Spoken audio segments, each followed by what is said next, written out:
Live tonight from the virtual Martinsville Speedway, we say good evening, sim racing fans, and welcome to Week 5 of NASCAR Friday Night Thunder.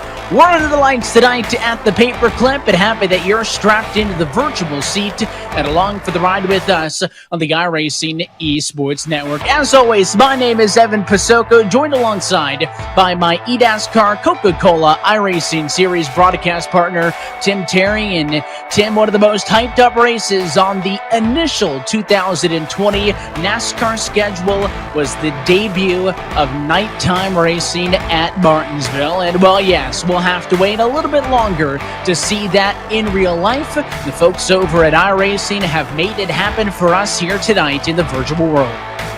Absolutely, and they've done a great job bringing the lights up here at Martinsville Speedway, and we're going to see it with this Friday Night Thunder. We've got some qualifying to run. The heat races and the consies, if you joined us the last couple of weeks, have been worth the price of admission. Then we get into some feature racing action, but it's Martinsville. It's a short track. If the lights don't get you excited, the racetrack definitely will. I can't wait to see how this thing unfolds tonight. And we've seen a lot of excitement over the previous 4 weeks of Thunder, and even though it will be under the lights for the first time at Martinsville, that brand new to the iRacing service this week, it is still the same old paperclip that you know and love, or maybe hate, Tim, depending on who we're talking about. This racetrack located in Ridgeway, Virginia, of course, just over a mile in length at a .526 miles around, and it's got 12 degrees of banking on the paper, but I'll tell you what, Tim, it doesn't feel like it when these cars are trying to hug the bottom and the curbs. No, absolutely. They call it a paperclip for a reason. 2 long straightaways and 2 hairpin corners, and for the Real Cup guys, they do it for 500 laps. Tonight, it's obviously a little bit shorter, but you still have to make sure that you're on it and up on the wheel every single lap. Track position is going to be key here tonight. This is going to be a fun race to see who ends up mastering the paperclip better than the others and parks it in victory lane and gets one of those virtual grandfather clocks. Let's talk about that format, and it is a similar format to what we've seen every week here for what was Saturday. It is now Friday Night Thunder, and it starts with what is next. There's a minute left to practice, and then they will head to a single car qualifying session, 2 laps each, and the best one will set the running order for the heat races. We will see 4 10-lap heat races in which the top 6 drivers advance to the main event. This week, the change comes, Tim, and it is just that single consi race, the LCQ, which everybody else will go in. It'll be 15 laps, and it'll be the top 6 transferring to the main event. And then we go feature race racing tonight for 125. Yeah, when you look at that, there's 41 drivers that are currently signed in. And you do the math there, Evan. We're looking at 30 drivers in. So right now, as it stands, we got a couple of moments left before they go qualifying. 11 drivers would be headed to the house. That last chance qualifier going to be really key here this evening. If you miss your mark in qualifying for the single car laps, you're going to have to really get up on the wheel and do some work, not only in your heat, but if you miss the transfer in the heat, you're going to have to do it through the LCQ. Could be a lot of laps for some of these drivers tonight. Yeah, you could make your life real easy on yourself, and that is by qualifying up front and getting it done in the heat race, or it could be a long road to hoe if you do not get through early and have to deal with those LCQ race a little bit later on. But, of course, we're used to this format, Tim. Some of the drivers who were a bit inexperienced on the surface 4 or 5 weeks ago now, I think, have done a real good job of putting in lots of practice, getting themselves acclimated, and as we get set for a 5th installation of NASCAR Friday Night Thunder, what are today's Tim's bits? What do you think is going to be important tonight? Well, we talked about this racetrack being the paperclip. Don't get a paper cut here this evening. Make sure that you're very smooth around this racetrack and really control your own race. Make sure you don't get caught up in lap traffic. Race the racetrack, especially in these corners, because it's tight. Make sure you race the traffic that is around you and hit your marks every single lap. Sounds easy on paper, but it might be a little more difficult when we go racing for 125 laps. Kind of mentioned it already. Don't get stuck in that last chance qualifier. Don't get stuck with no chance. You have to make sure you put yourself in a position to qualify for the show. And don't use up your equipment. This is a short track race. You're going to have to wrestle the race car around as you see Justin Allgaier taking his qualifying lap. Evan, there's one reset here tonight. but track position is going to be key, so you don't want to use that reset, have to come down pit road, and then have to pick your way back up through the field and potentially go back to step one and get one of those paper cuts. It would be awfully difficult to find yourself back in traffic and then try to fight your way through. 125 laps is a decent amount, but of course, you compare that to what the NASCAR Cup Series runs here at Martinsville, and that feature race as well might as well be a sprint. You're seeing the live qualifying times, left-hand side of your screen. No surprise, the likes of Majeski, Alfredo up front, but interestingly enough, Tim, you look at the race winners in CV, Barry, Huffman, and Alfredo last week at Dover. The time Majeski has not been able to close one of these out. He's fast again tonight. Could this be the night for the 45? I think with this being the finale, there might be a little bit of pressure on the driver of the 45 to try to win one of these as Jeb Burton goes around at a corner number 4 on his qualifying lap. Here goes the number 98 on his hot lap as Briscoe tries to put one on the board and get a little bit closer to those top 5. Majeski, Alfredo, Donnie Leah once again back up there. Had a really good run at Dover. LeBay and Gilliland currently complete your top 5 as the Ford comes across the start-finish line. We'll see where that slots him. And I did want to add, as we're in the final seconds of the qualifying, Tim, that the whole purpose of the Pro Invitational Series and this Saturday Night Thunder has been, we've been following the actual NASCAR calendar, and yes, this would have been a Martinsville race weekend, but, unless you've been living under a rock, we all know that tomorrow's Pro Invitational Series swan song will be the debut of 1987 North Wilkesboro on the service. That track going to be available to iRacing members next month, but the pros will take it for a spin tomorrow afternoon on Fox. It's just a fun weekend. Only in a sim racing world can we bring a track back from the past and debut an all-new night race with Night Martinsville in the same weekend and have to be kicking off the virtual race weekend tonight. Yeah, it's going to be a fun weekend of racing. North Wilkesboro is going to be awesome tomorrow with the Cup guys, but these guys are going to put on a show. I'm a short track guy, Evan. I love these short track races as we get ready for heat race number 1. Your starting grid on your screen. Ty Majeski, Todd Gilliland. Brett Moffitt was really good here last week. Going to line up on the inside of row number 2. Chase Cabry was strong here in these Saturday Night Thunder races that we've done, and you can go through the field and find your favorite driver. Chase Briscoe's got a hole to dig out of.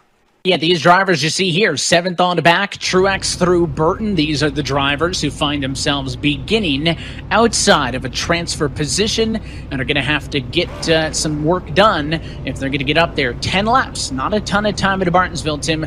All those fast times in qualifying from the top actually to the very bottom, a 19.9 down to a 20.8, so less than a second separating everybody. So they're all tight on certainly speed.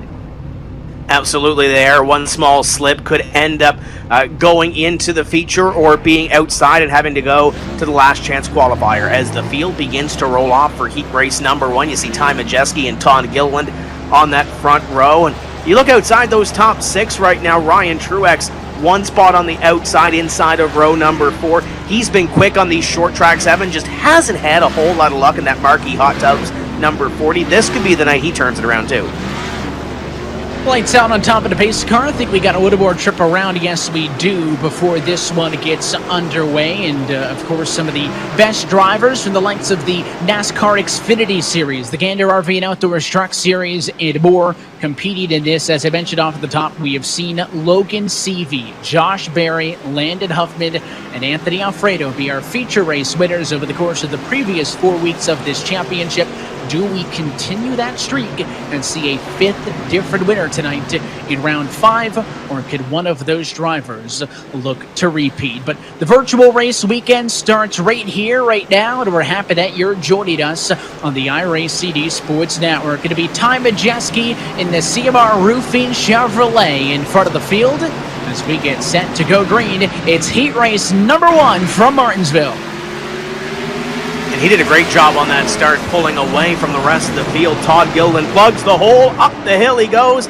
Cabry going to try to go through the middle. We're 3 wide, and now Moffitt stuck in the middle. Ty Gibbs, where did he come from? Yeah, Gilliland got moved by Moffitt, but the 3 wide going to be the outside for the 4. Cabry now, he blows turn 4. Look at Ty Gibbs. They're going to squeeze on the inside, and there's contact. Gibbs is into the inside wall. He collects another one. No yellows in these heats, so we stay green. But a bit of chaos early with drivers missing their marks, and Brett Moffitt finds himself leading this pack for second on the back. Well, Ty Majeski's checked out. Side-by-side tilt there between the 15 of Drew Dollar, the 40 of Truex on the outside as they do battle for that position. And currently those two drivers, Evan, would be in the show. The 40 is now the bubble position. Enfinger is the first one on the outside looking in, but he's only a half car length behind this 40. The Marquee Hot Tubs 40 going to try to hit his mark, because if not, that 98 is going to be there.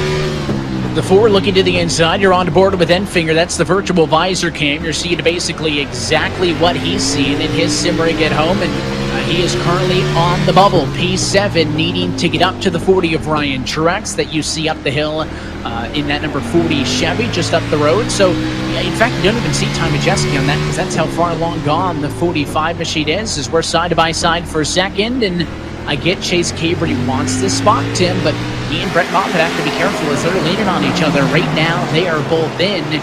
You get into an incident, you can take yourself out. Yeah, you can't get into an incident, but at the end of the day, there's nowhere for those guys back there to go. They really have to follow along. So if you're Grant Enfinger, you absolutely love this battle, because it's closing in those drivers in front of you as long as you can keep pace with them. The 4 of Cabrey has had a really good run here in a couple of these races. Just it's been on the wrong side of the inch. Evan, we'll see if the luck is on his side this evening. Brett Moffitt, though, stuck on the outside, because here comes Gilliland. He flashes the nose of that 4 to the inside. Forces his way down to the bottom, and Brett Moffitt kind of in a tricky position here as you look off in the back end to Cabrey. It's not danger zone yet, but if these cars continue to cycle through on the bottom, he may be in trouble. So Gilliland clear for third, and Moffitt's able to stop the bleeding in position 4, still ahead of Drew Dollar 5 and Ryan Truex in P6.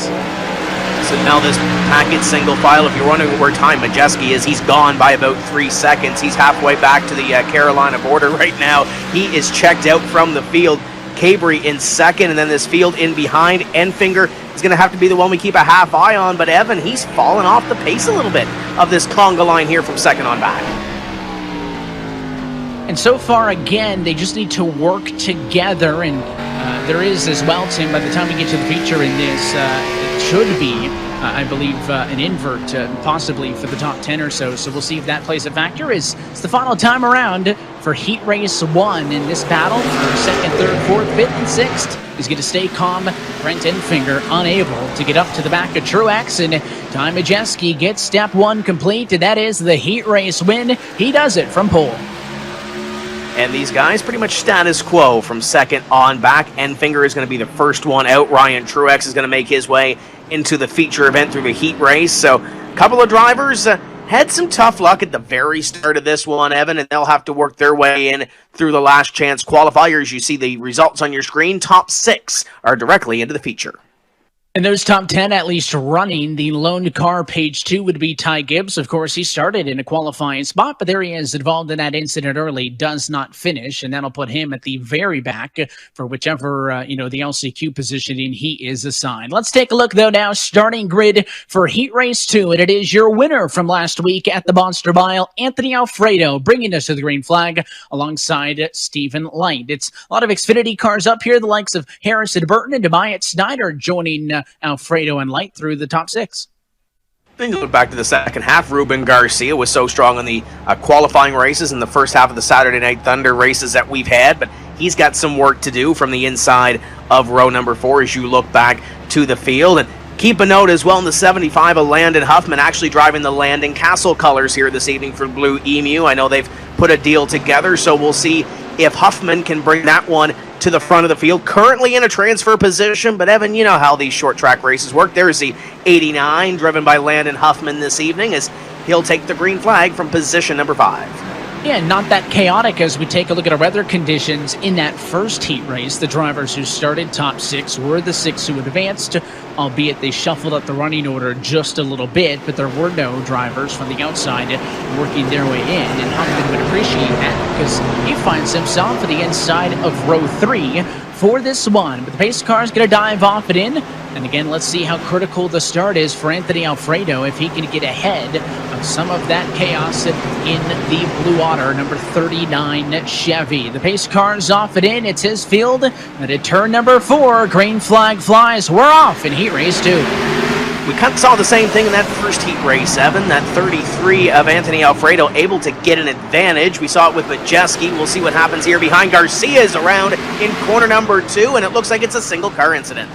It's just Garcia. There he is at the back straightaway, the 27. He'll straighten it out and keep on going, but unless, of course, the rest of the field has major issues, that is kind of it. You can't really get away with the mulligan, Tim, in these super short heat races. You got to be basically perfect, and Garcia started from P7. That would have given him an opportunity to threaten for a top 6 spot, but not going to happen, it seems. You see Stephen Light on your screen as we ride on board with Landon Huffman. This is the Blue Emu number 89 driving for Landon Castle here this evening, and nice view up to those drivers in front, those top 4 drivers. He runs in position number 5. You can kind of see it out of the rear view mirror. He's got a little bit of competition in behind him in Myatt Snyder, and then Drew Herring coming up through the field as well. Drew's got a little bit of work to do to get into that transfer position. So Huffman right now, kind of comfortable, I think, in this 5th place spot.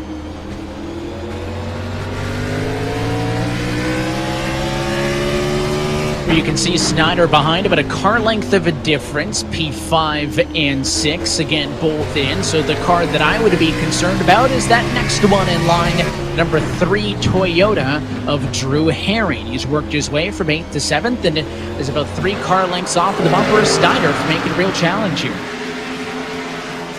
And there's really no pressure from behind right now. He's got a little bit of time to work up. He's got about 3 lengths to catch Myatt Snyder. But if this race continues to play out as it is, as we get the cross flags this time by 5 down and 5 to go in this heat race, he's got a little bit of work to do if he stays where he is, Evan. As you can see, that's a beautiful shot right there from the blimp, how much he has to make up on this train from second on back. If he doesn't make it, he's got a good spot in the last chance qualifier, but you really don't want to rely on that because there's so many things that could happen there. And just looking at lap times, I think Herring not good enough. He was about 3/10 slower than Snyder the lap prior to that last lap, but a 1/10 of a second slower. So I just don't think it's going to happen for him. But you can see this big line of cars. They're behind Alfredo, who's pulled away. That's Stephen Light in the black and red car, second on track. And there's the Dex imaging of Bashir and Harrison Burton, followed by Walicki and Huffman all stacked up behind. Just because of the close quarters nature, these drivers need to make sure that they're up and on the wheel through the end of this, as this battle for P2 may go to the end. Stephen Light has had some speed in these Saturday Night Thunder, now Friday Night Thunder races. Just hasn't been able to close the deal right now. Looking pretty good in position number 2 in that Janet King Toyota as you ride on board with Harrison Burton. He tries to stalk his next move and is able to put that thing down to the inside. He's able to get it to cut off the corner, Evan, but just can't seem to get there to the back bumpers. We're on the final lap.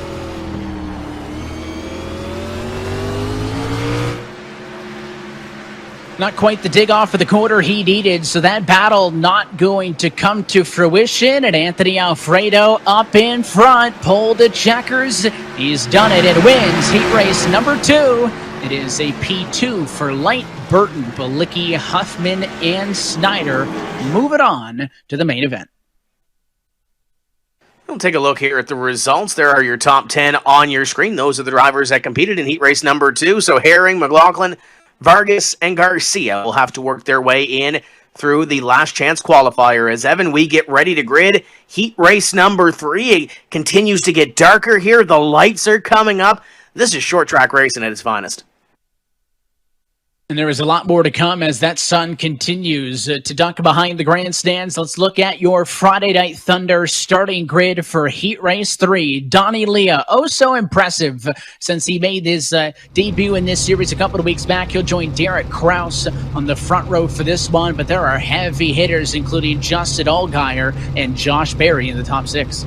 Yeah, Josh Berry missed the mark in qualifying by the looks of it. He's going to have to do some work here to maintain a transfer position. These 4 drivers are going to have to get up on the wheel and try to unseat one of those drivers in the top 6. But we keep saying it with these heat races, with these Friday Night Thunder fields.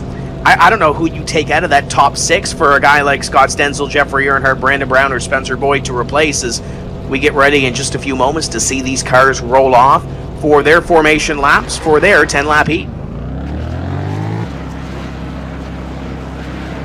And of course, the way that all of this works, Tim, in the iRacing service is drivers who either just completed their heat races. There's an on-board look with Stenzel, who's going to be 7th on the grid for this one, is they're actually in the same race session as all of this. So it doesn't matter if they've advanced, if they're going up to an LCQ, or if you're on deck next for heat race 4, they are all watching what's happening right now, either in the sim itself or on the broadcast, and curious if they're looking to pick up some notes, maybe learn some things from those that come before them. Yeah, I think you definitely can. You can learn a little bit of the nuances of this racetrack and see what your competition is doing. You know, learning your traffic is probably about the same as any other race. Try to figure out what your competitors do in traffic and how they run this racetrack. I'm sure these guys are sitting back watching this heat race, taking notes, and maybe seeing what Josh Berry and Kaz Gralla can do as they try to pick their way towards the front as the pace car about to dive off here. We're getting ready for green. Well, obviously, the 07 car, Leah, going to have a big advantage here of being the control car on the bottom, but the restarts have been critical to separate your leader from everybody else. Green flag flies. We're off and away for Heat Race 3, and it is all Donnie Leah to turns 1 and 2. Battle for second as Allgaier gets around the 19 of Kraus, and now here comes the 54 of Weatherman, Barry as well in tow. And Stenzel around in corner number 2. He'll have to dig deep here in these laps. He doesn't have a whole lot of time to work. Weatherman now has Barry to the inside, Kraus to the inside, 3 wide for a moment at a corner number 4. Gets back to 2, and Josh Berry is able to put that iRacing 88 up 1 more position and chases down Justin Allgaier, the battle for second. Well, obviously knew that Barry missed the mark just a bit in that qualifying effort. Of course, a previous race winner in this series at Richmond. And there's a bit of contact as they checked up off of the corner. Derek Kraus has got a damaged front end. Kaz Gralla looking to make a move on him. Got blocked that time. Front end damage is always a concern. You can see the damage on the back end of Gralla up the road as they got together. So back end damage on the 29, front end on the 19, and Brandon Brown as well in P7, his rear end's torn up. So all of this near that transfer position. He might have to use the front end of that race car a little bit more, though, Evan, if he wants to get into the show as you ride on board with Josh Berry looking back at the rest of this field. It's kind of separated those guys a little bit, but it's just like an accordion. It's going to come back in together. Brown and Earnhardt currently on the outside looking in this little battle as there's Justin Allgaier now behind Josh Berry. He picks up that spot. You can see as they come thundering off of the corner that a battle behind. I believe that's Kraus trying to get to the inside of Gralla, and it is. He was able to get a nose down on the inside at a 2, and he will complete this pass as we get halfway home, 5 laps down and 5 laps to go. So Kraus gains 1 back after dropping back to the bubble after starting in second position. Still have yet to see a driver go from below the cut line to in, and the driver who would love to make that happen is Brandon Brown. It's he and Gralla fighting for 6th and 7th, which would be that final golden ticket. And you look back and you're Jeffrey Earnhardt, you kind of lick your chops a little bit and want them to get side by side, and maybe you squeak by and escape with a transfer position, but time not on their hands. They'll come by this time and see 3 laps remaining. There is Brandon Brown. You ride on board, and he's got a little bit of ways to go, but he's only got a short time to get there. He may have to send it in on a couple of these corners and hope it sticks. Well, this is Martinsville. If there's any racetrack in which the chrome horn comes out and a bump and run is an option, certainly tonight would not be at all shocked if we see a bit of that come our feature, although I think the bumping and running that has happened so far in this heat has been mostly accidental, but quite a few cars as we take 2 to go with some damage on them. Take a look up there at that battle. There's Derek Kraus. You want to talk about the chrome horn. He's all over the back bumper of the 54 of Weatherman. Up the hill he goes. Kraus moves in 1 more spot closer to the front of this field. This time by the white flag will fly. It's the final lap in heat race number 3. Top 2 look status quo. This is the real battle here for 3rd on back. There's some beating and banging even further down the road as this battle looks like it'll be a little bit too strung out to give us some last lap fireworks, and it is Donnie Leah out in front who starts up front and finishes up front. The winner of Heat Race 3, a late dive to the inside by Kraus, not going to happen. In your top 6, moving on as we will send Brown, Earnhardt, Boyd, and Stenzel to the LCQ. Yeah, Josh Berry was able to make up some time late in that heat, but just ran out of laps trying to get through traffic and get up to Donnie Leah. But we got 4 really good cars in that last chance qualifier. It continues to build up, and we'll see that race, well, after this heat race. We got one more heat race to go. Heat race number 4 begins to grid, and it's led by Alex Labbe, Stephen Parsons, Austin Cindric, Bailey Curry, Will Rogers, and Logan Seavey, a winner in this series already. And then that second page, Evan, they've got to get some work done. And these are all drivers that we have seen with speed. I mean, the likes of Vallis and Gregson in particular, they're accompanied by Mills and Eckes on row 4 and 5 respectively, have had speed in some of these Thunder events, but just have not been able to put them together like a full night to get into a feature. And of course, they look to turn that around this evening. And you mentioned Alex Labbe, Tim. Well, technically, he does not show up on a list of previous race winners in Thunder. Of course, we all remember at Texas, he won that last chance qualifier race, in effect, to get into the big show for the Pro Invitational, and has been one of the best cars since this format moved to Saturday and now Friday evenings. Yeah, if you remember last week, a great little battle at the end with Raphael Lessard at Dover, and just ran at a time at the end and then kind of used that car up on that long green flag run as well. So a little bit of strategy playing out last week, but still coming out with a decent finish. We'll see if he can grab this heat race win. A great qualifying effort by Parsons on the outside. Great to see him here this evening. And in behind, Cindric and Curry looking to make a statement. I'm going to keep a half eye on Christian Eckes, though, starting in position number 10. The guy knows his short tracks. I think he's going to be a force to be reckoned with before this night is done. You just got to get a couple of positions now. And let us know where you are tuning in from home. You can join the conversation with us on Twitter by using the hashtag eNASCAR and the hashtag Friday Night Thunder. Here we go, though. It's Alex Labbe on the inside of the front row. Green flag flies. It's the final heat race from the paperclip, but we're already contact for second. It's Curry who got out of shape. Now Cindric is sideways and Rogers is around. Will Rogers going to pay the price for everybody going sideways in corner number 2? He's still around and trying to get going again, and they're still swapping a little bit of virtual paint back here. We got one more round in corner number 4. That might be Matt Mills. It is. I think Mills parked up on the inside wall, and he's going to take a tow. His night done just like that. He'll look for an LCQ, and what you're watching now is the battle for third, because Parsons got moved up and out of the way off of the start here, and now look at the 67. That is Logan Seavey. They just about touched on corner exit that time. This for third and fourth, and Noah Gregson from P9. He's in a transfer spot as he gives a shot to Seavey. Yeah, Gregson not afraid to use that bumper. These opening laps, Evan, in this heat race have been absolutely wild. There's another shot to the back bumper of Seavey as they continue to race. These drivers that are in this 4-car conga line, they're in the show. Austin Cindric trying to upset the apple cart in that 5th place spot in this battle. It's position number 7 overall because your top 2 have broken away. But man, oh man, these guys are starting to use the chrome horn a little bit, at least in the opening laps. Bailey Curry was sideways in the first couple of corners. He maintains position number 3. You're going to be careful here. Oh, and there's going to be contact. It's Eckes who gets turned. He hangs on. You're on the board with Cindric. That is for the transfer spot. Now he tries to pay him back, and Eckes is going to turn the 22.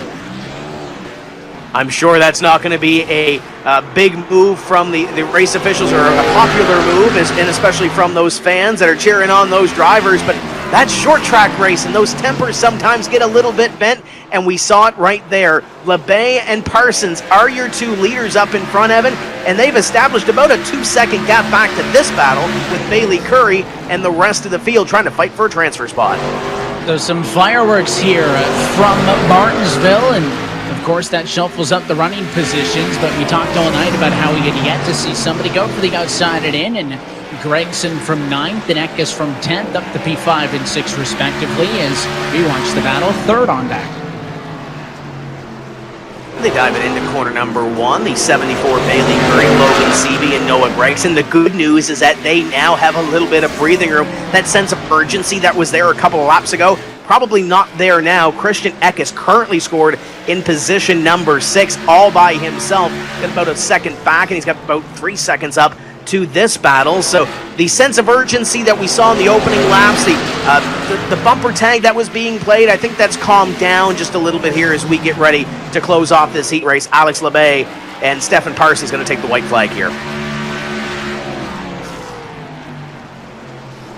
We saw in the earlier heats that it was the cars up front who got way out in front, and at least in this one, Stephen Parsons able to keep Alex LeBay honest, but it'll be the 90 car, perfect all the way through. He'll take the checkered flag, and it's LeBay, the winner of heat race number 4.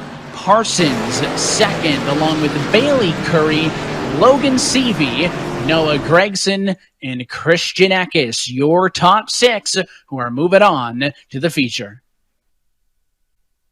And as you look at the results, Ryan Ellis was coming at the end for Christian Eckes, just could not make up the ground that he needed at the end. Austin Cindric scored in position number 8. He's going to have to go through the last chance qualifier, which is up next. We're going to start gridding the consolation round, and we'll see what 6 drivers transfer in to make the balance of the field as your lineup is on your screen. We look to send 6 on to the feature. You can see Enfinger will start from the front, so those top 4, all your runner-ups in the heat races, as there is no invert for any of this, and they just finished from P5 out of back. You see the likes of Earnhardt, Cindric, Burton, Vargas, some of those Xfinity Series names, along with Spencer Boyd and Will Rogers, who we saw take a ride. And this last page has some work to do. Chase Briscoe, Ruben Garcia, Stenzel Gibbs all had bad luck. Matt Mills went for a spin in his heat race, and they are going to have to get up on the wheel and make some passes and maybe kind of dodge some things here, Evan. We saw some spins in those heat races. If you can keep your car clean, we talked it off the top of the show with the Tim's Pits. If you can keep that car relatively clean, you might end up at least battling for a top 6 position. You might not get there if you're at the back of the field, but at least you put yourself in a position to potentially transfer into that 125-lap main event. Lights are out atop the pace car. Next time by, we're going to let these drivers loose for their 15 laps to see if they can get into the top 6. The last chance qualifier here from Martinsville Speedway is, I think it's safe to say, we are totally now with nighttime racing conditions in this consolation race. And it is interesting because a lot of those cars at the back of the pack are back there not because of the lack of speed, because they were involved in incidents. Can they work their way through? Is 15 laps going to be enough? It'll be Enfinger and the 098 on the front row. Green flag flies. Only the top 6 can make it in these 17 cars, though. Keep it clean. Can they make it through turn number 1? A couple of bumpers exchanged, and one sideways into the wall. We're going to stack them up on the back straightaway. It was McLaughlin who got turned around, and it is a huge mess in the back straightaway. They're still wrecking with the Will Rogers in the 5 car of Matt Mills, and all it took was a little bit of contact, and when you get turned around in front of the field like that, not much of a chance to save it. Now we pick up the battle a little bit further down the running order. That is the 51 machine, or sorry, the 50 actually, of Jeffrey Earnhardt running P4. All these cars in, including Ellis 5th and Jed Burton P6, you're looking at now. When you see these bumpers being exchanged, thinking, hey, they're in a transfer position. Ellis goes to the inside of the 50 of Earnhardt, but if you look back, you're Jeff Burton, you look back in the rearview mirror, you see Ty Gibbs, you see Chase Briscoe, Ryan Vargas, all with quick race cars. You know you have to go as he gives the bumper to the 50 of Earnhardt around. And you just don't need that. We talked about it in the heat races, that you could race each other, sure, but if you take each other out, I mean, those were 3 cars that were in a transfer spot. It was the 78 machine of Ellis who moved him up the first time, and I think that was way too overzealous by the 8 of Jeb Burton giving it to him. A little early as well, but that sense of urgency that you have to go. You see that big monster claw in your rearview mirror. You see Ty Gibbs back there.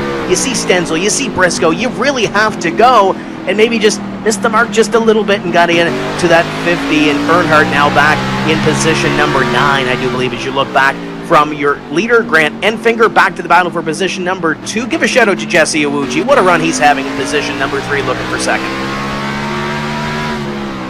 And of course, I think all of the chaos off of the start of this one, as you do take a look back from Enfinger to Drew Herring in second, is of course has given us a bit of separation. Your top six separated by nearly 3 seconds, but there is a massive gap between Ty Gibbs up in P6 and the next challenger, Scott Stenzel, on the outside looking in P7. You can see those full intervals at the top of your screen as we're on board with Jesse Wuji in third spot. So maybe that chaos takes a bit of the drama out of this one.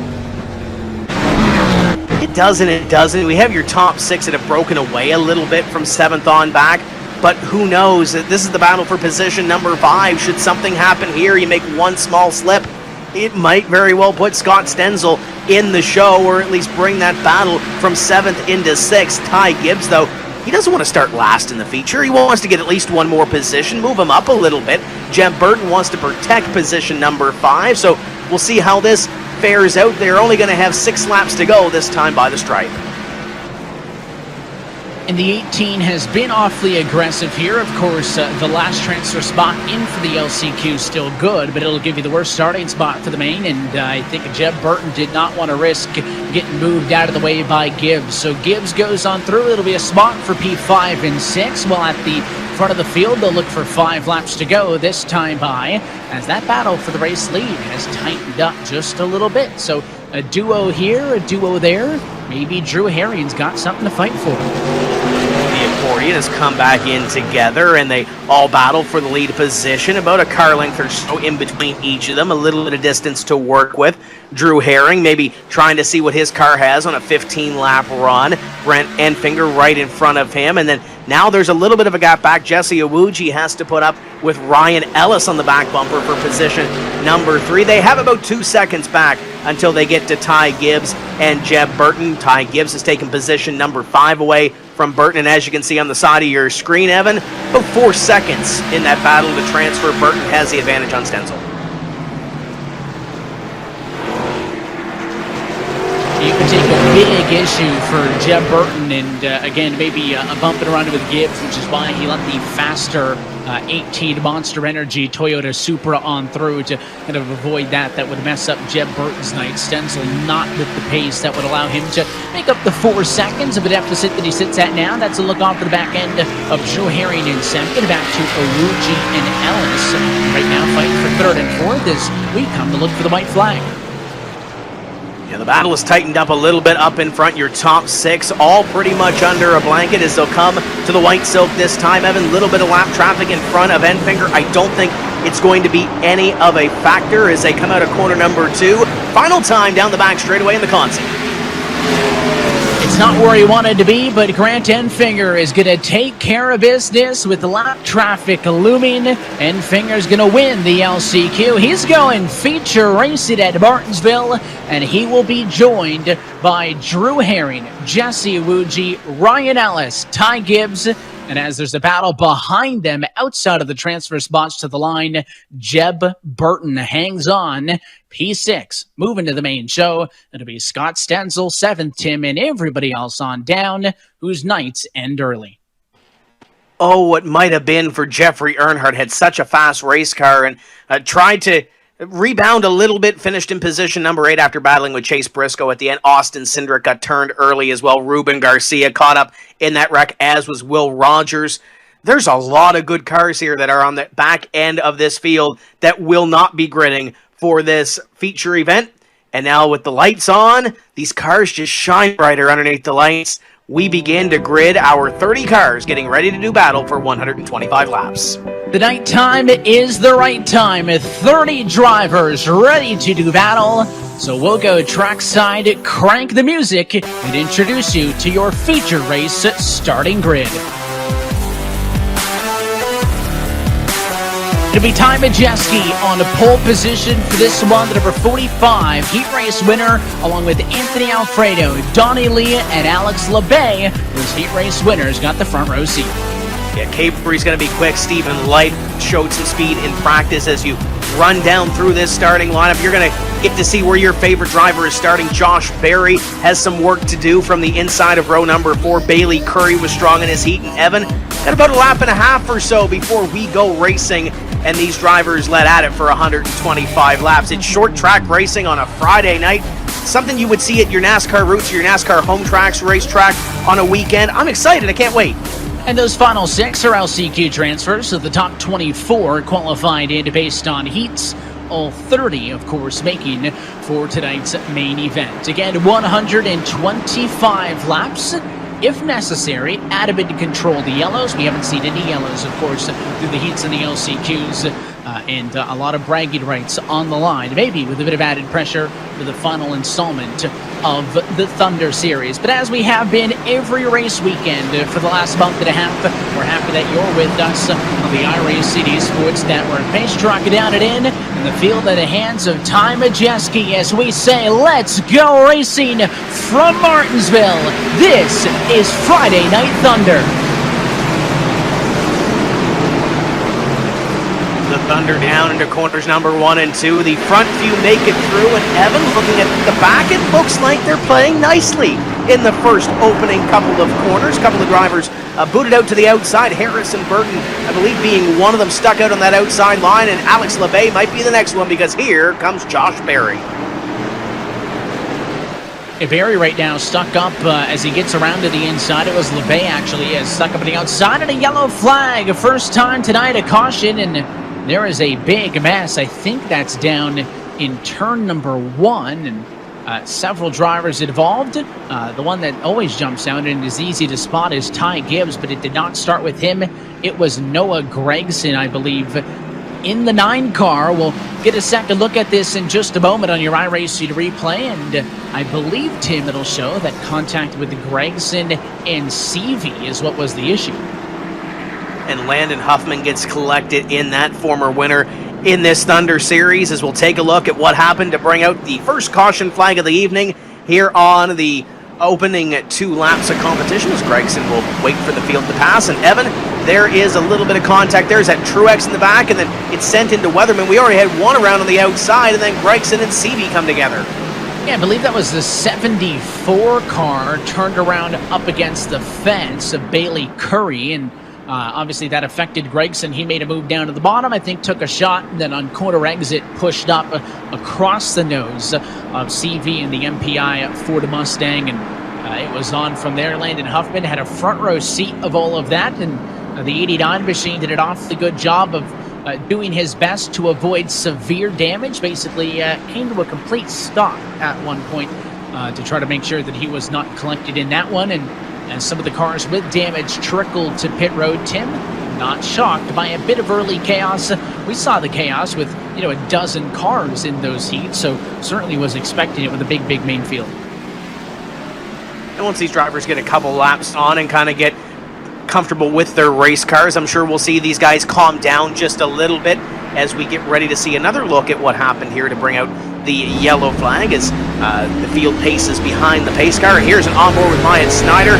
Saw that 40 car and try to dodge what you're going to see up here to the inside. He goes on CV, and they're still up in front of him. A little bit of calamity trying to collect it as the caution flag comes out.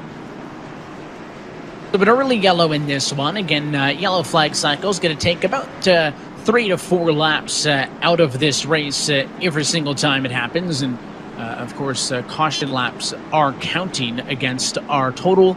Also, if necessary, we have a couple of attempts at a green and white checkered should it need to happen. But Tim, that's been a prerequisite every week in this Thunder Series, and have yet to have to use all of those overtime attempts. And I mean, you never know. Martinsville could be the night because we have seen some wild finishes here in the Cup Series and alike over the years.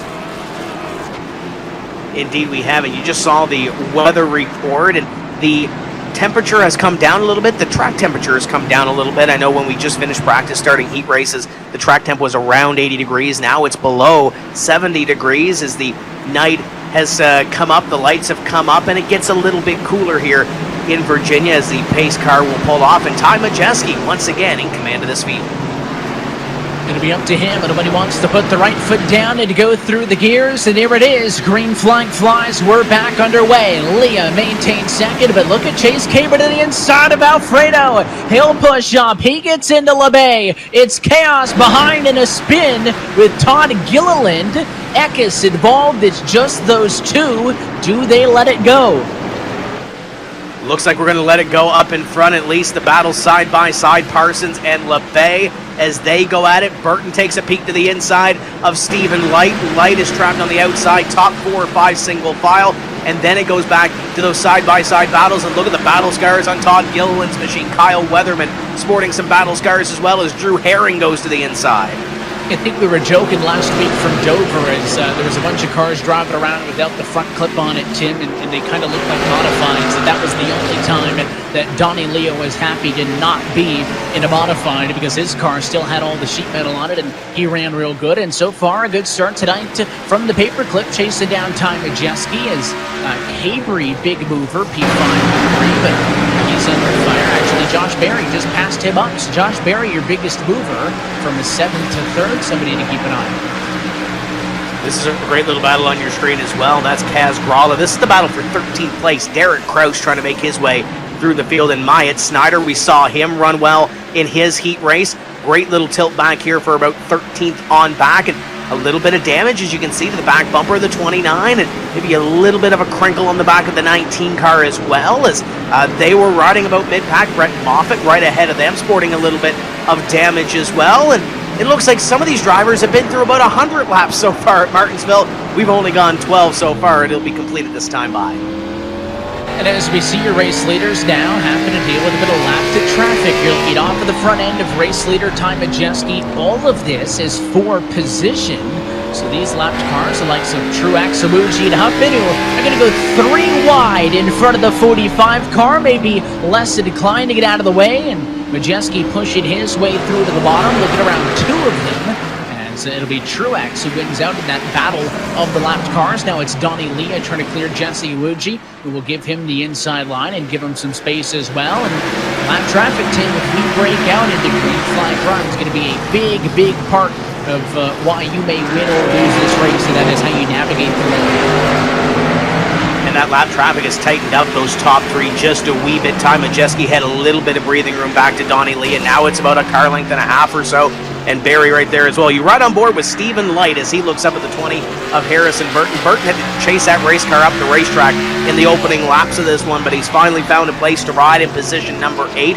And ahead of them, a little bit of lap traffic as Huffman goes that lap down, and Alex LeBay tries to get to him and get in front. But great battles here all throughout the top 10 as Majeski continues to lead. You ride down with Stephen Light.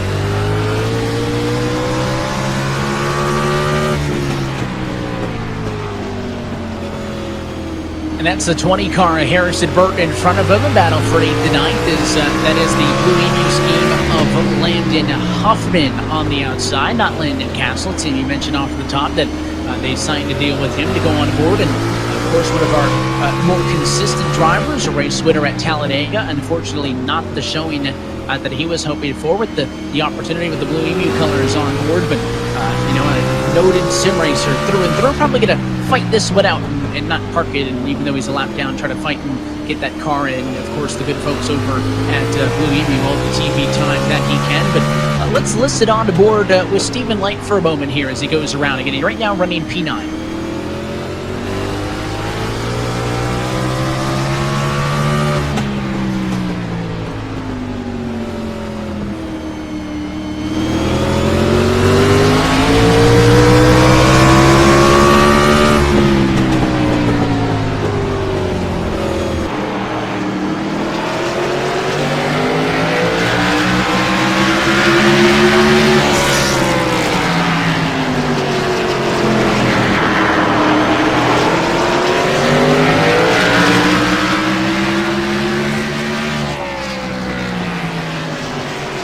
You can see the iRacing blimp way up in the night sky as he raced off into turns 1 and 2, Tim, and I actually learned more while we were on board there with your 9th place runner, Stephen Light. I learned more about Burton than I did with Light because you could see looking up to the 20 that every time he would get onto the brakes, that back end of the car twitched out just a little bit as they're side by side in front of them. still working lap traffic. The 36 is a Wuji, not for position, and these drivers have to kind of walk that balance between driving it hard into the corners, not backing it up too much. And of course, with everybody getting hard on the brakes, that's a good way to get bumped from behind, but at the same time, you got to be hard on the brakes without locking them up. Conserving tires as this green flag run continues now could be a decided factor, and if you got a chance to fight by the end of this thing or not.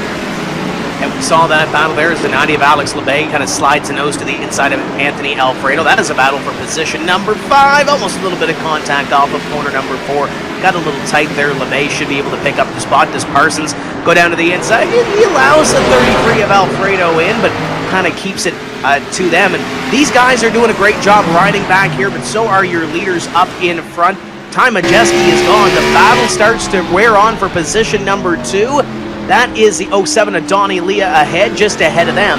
It is Ty Majeski, and for all 30 cars to still be on this racetrack, there is a lot of give and not a whole lot of take so far. As you ride on board, we'll come through corners number 3 and 4 as Barry tries to set up Donnie Leah. You're on board with that iRacing All Things Automotive Chevy of Barry in 3rd, and of course has made up 4 spots early in this, what makes him one of the biggest movers, aside from those cars back in the teens or so that have started way at the back and have worked their way through some of the cars that have wrecked out. And Donnie Leah got a little bit loose that time, so Barry going to go to the high side, and it'll allow him to complete that pass. So Donnie Leah not wanting to force the issue. Josh Barry now a race high 2nd. Josh Barry knows this racetrack, Evan, like the back of his hand. He is a Valley Star 300 winner as the caution flag comes out. He was a big winner here last year in the late model stock race in the fall, and right now he's going to have an opportunity to get up to Ty Majeski, but not before we pace under the caution flag as the second yellow flag is out on the eve. And certainly the one thing the race leaders do not want him in a field of 30 cars is wrecking for 30th, but it was Kyle Weatherman who got turned around for multiple laps down in this one. He was kind of squeezed, trying to work around Derek Kraus and Drew Dollar, trying to hastily, I think, get around that lap traffic, and went to the inside, expecting the 54 to hold his line, got chopped off, and Kyle Weatherman got turned around. But for the first time tonight, your race leaders down pit road for service on 28-lap old tires. What will the call be? I think you got to come down here and take 4 tires. I don't know if you can gamble if you're up front. If you're out back, unless you stay out, I think you come down, maybe take 2, maybe try to get some track position and see how this plays out. Keep in mind, Evan, all 30 cars are currently still on the racetrack, so there could very well be some playing some strategy, get some track position. It's key, but we see who comes off a pit road first, and it appears to be Ty Majeski.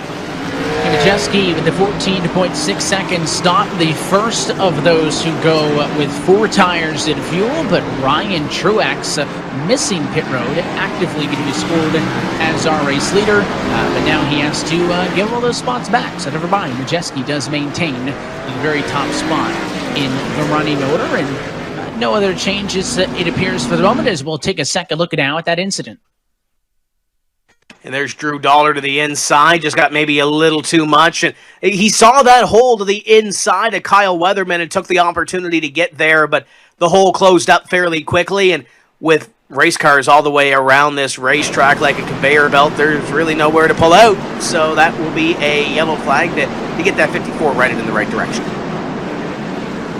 So we pace under another yellow flag in this one, and looking for the lights to go out on top of the iRacing.com pace car tonight is it is Balicki, Gregson, CV, Gilliland looking for wave bys. Tim, seems like whenever the pace truck is out there, I call it a car, and then I call the car a truck, and various different pace vehicles in use on this end, but tonight it's the Mustang.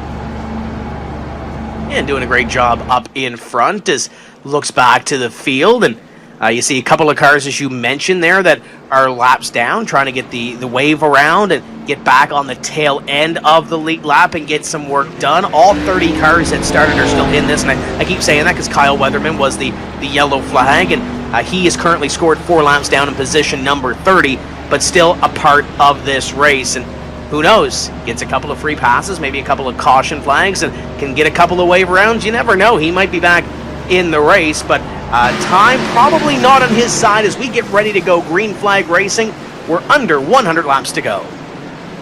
Going to be with 93 laps to go on the scoring to pylon, this time through Majeski to the green. Green flag flies her back and away. Here comes Donnie Leah. He had just given up P2 to Josh Berry. Now he's back on his inside in a fight for second. He has that line to the inside, looking to pick up that second place position. Cabri behind. Alex LeVay was kind of shuffled out of line on one of the last restarts, and now is able to take position number 4 away. And he's got a front row seat to that tilt ahead of him. Berry to the outside. Donnie Leah 4 wide. Oh boy. Down into corner number 1, and they get it back to 3, and somehow it works out. Now, maybe not. The 7 of Allgaiers around. Is the only car, so now hold the brakes, caution anyways, as more drivers got involved. Stephen Light also got a piece of that one. We were unable to escape just Allgaier.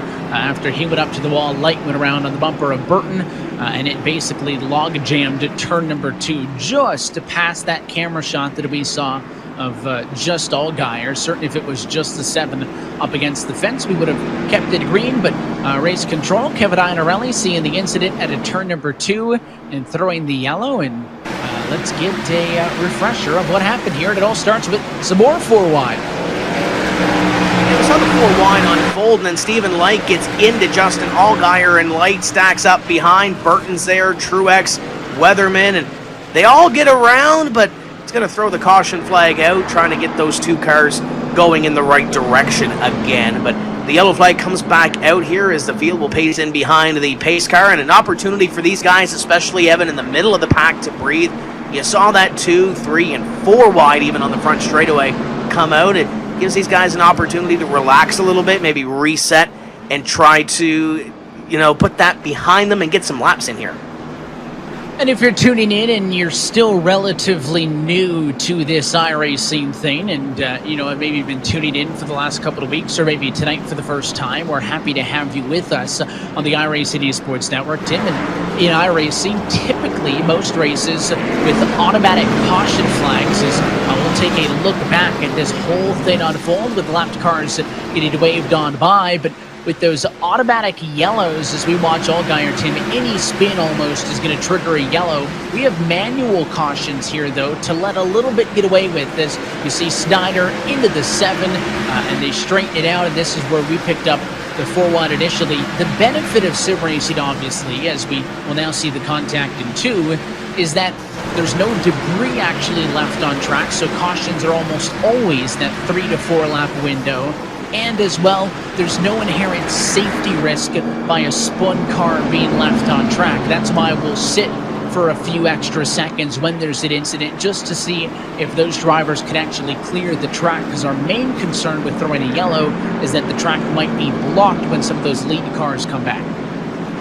Yeah, the main concern would be trying to get those cars going again, and as you mentioned, those 2 cars not in a very good position, a couple of seconds to get them going. In the case of the Kyle Weatherman caution we saw a couple of laps ago, as Weatherman moves by, tries to get into line here, and gets around a couple of drivers and gets into his right position. With Weatherman's caution, he was pinned down to the inside in corner number 4.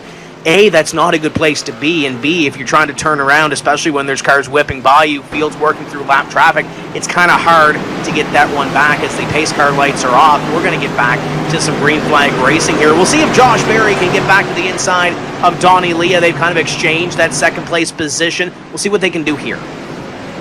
Well, he's on the gas early and out in front once more as there's a lot of tire spin. That's the purple number 4 of Cabri. He'll drop a ton and dive down to turn 1, nearly 3 wide, but for now they figure it out.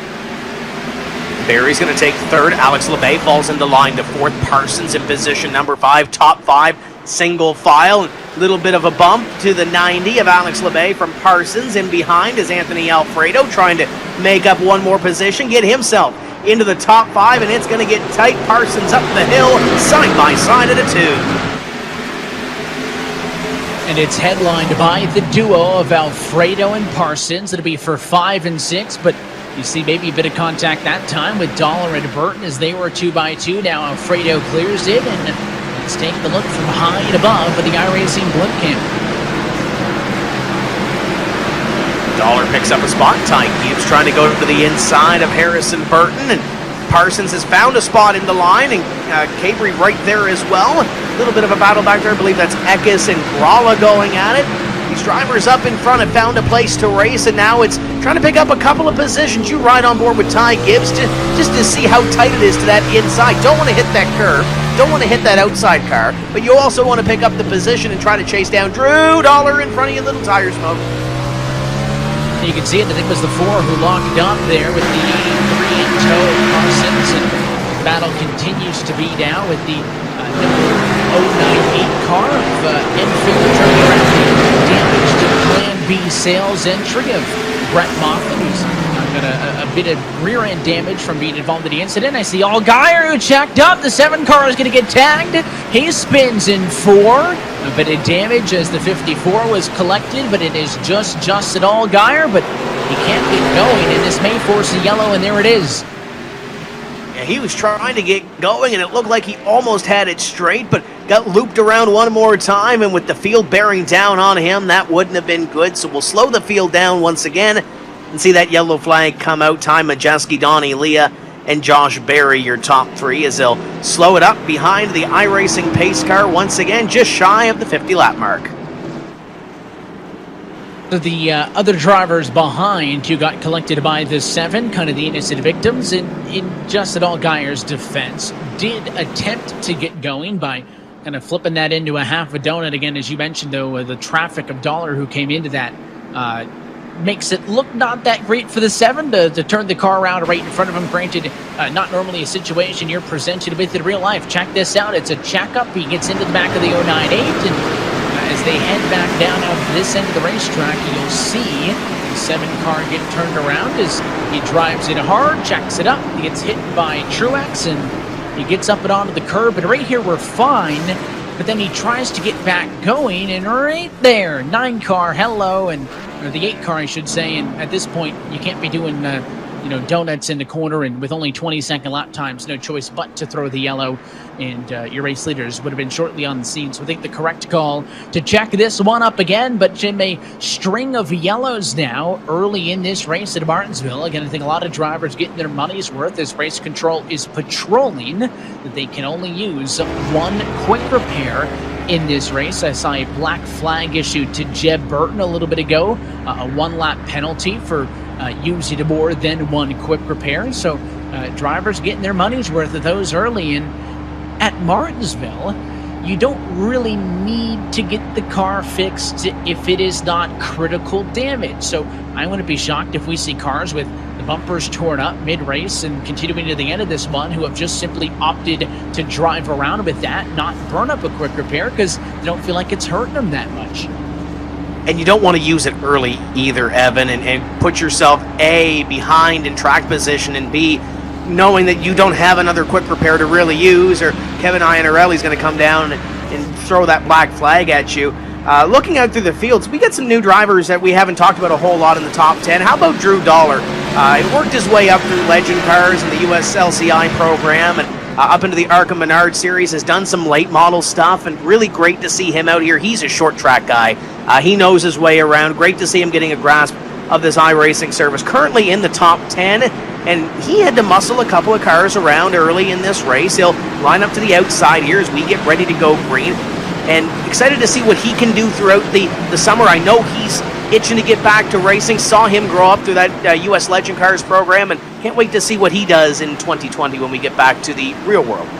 Yeah, no more than, at this point, 9 days away from NASCAR on-track action resuming. Can't wait till we get out to race weekend at the real Darlington Raceway. The pace car's off and in, though. Ty Majeski's going to wait a little bit longer this time, mixes it up, and it'll check up that inside line. You see the accordion effect, but the result the same. He'll lead to 1, and here comes Josh Berry now back to the inside of Donnie Leah. Parsons got to the inside of Dollar. Gibbs goes side by side with Eckes. First time we've really seen him up here in the top 10 battling in this fray at Martinsville. And up the hill goes Alex LeBay, and it's going to be lonely up there because Cabry's going to go to the inside. Dollar half spun it. What a save! And never mind. He's around the front. Goes Tim up against the inside, and oh, there's more cars now. Snyder into the outside wall, and others. He got tangled up with Ty Gibbs. So Gibbs involved in an incident in his heat race that forced him to the LCQ. Now in an incident in the feature, a rough night, I think. One of the drivers that had a good bit of speed. That was an incident amongst cars running inside the top 10. Now the battle with Alex LeBay. It's for fourth. Here comes Cabri looking to the inside. And Anthony Alfredo right behind him as well. Parsons in this line. Alex LeBay hasn't been able to get down on this restart in these first couple laps, and he still has that 4 car to the inside. It gets tight in the middle of 1 and 2. You're right on board. This is the perfect angle from Anthony Alfredo. Is LeBay able to get that position? He had to work for it on the outside as you ride up over with Alfredo. Gets that car to cut in the middle of the corner and now chases down what might be a top 5 run.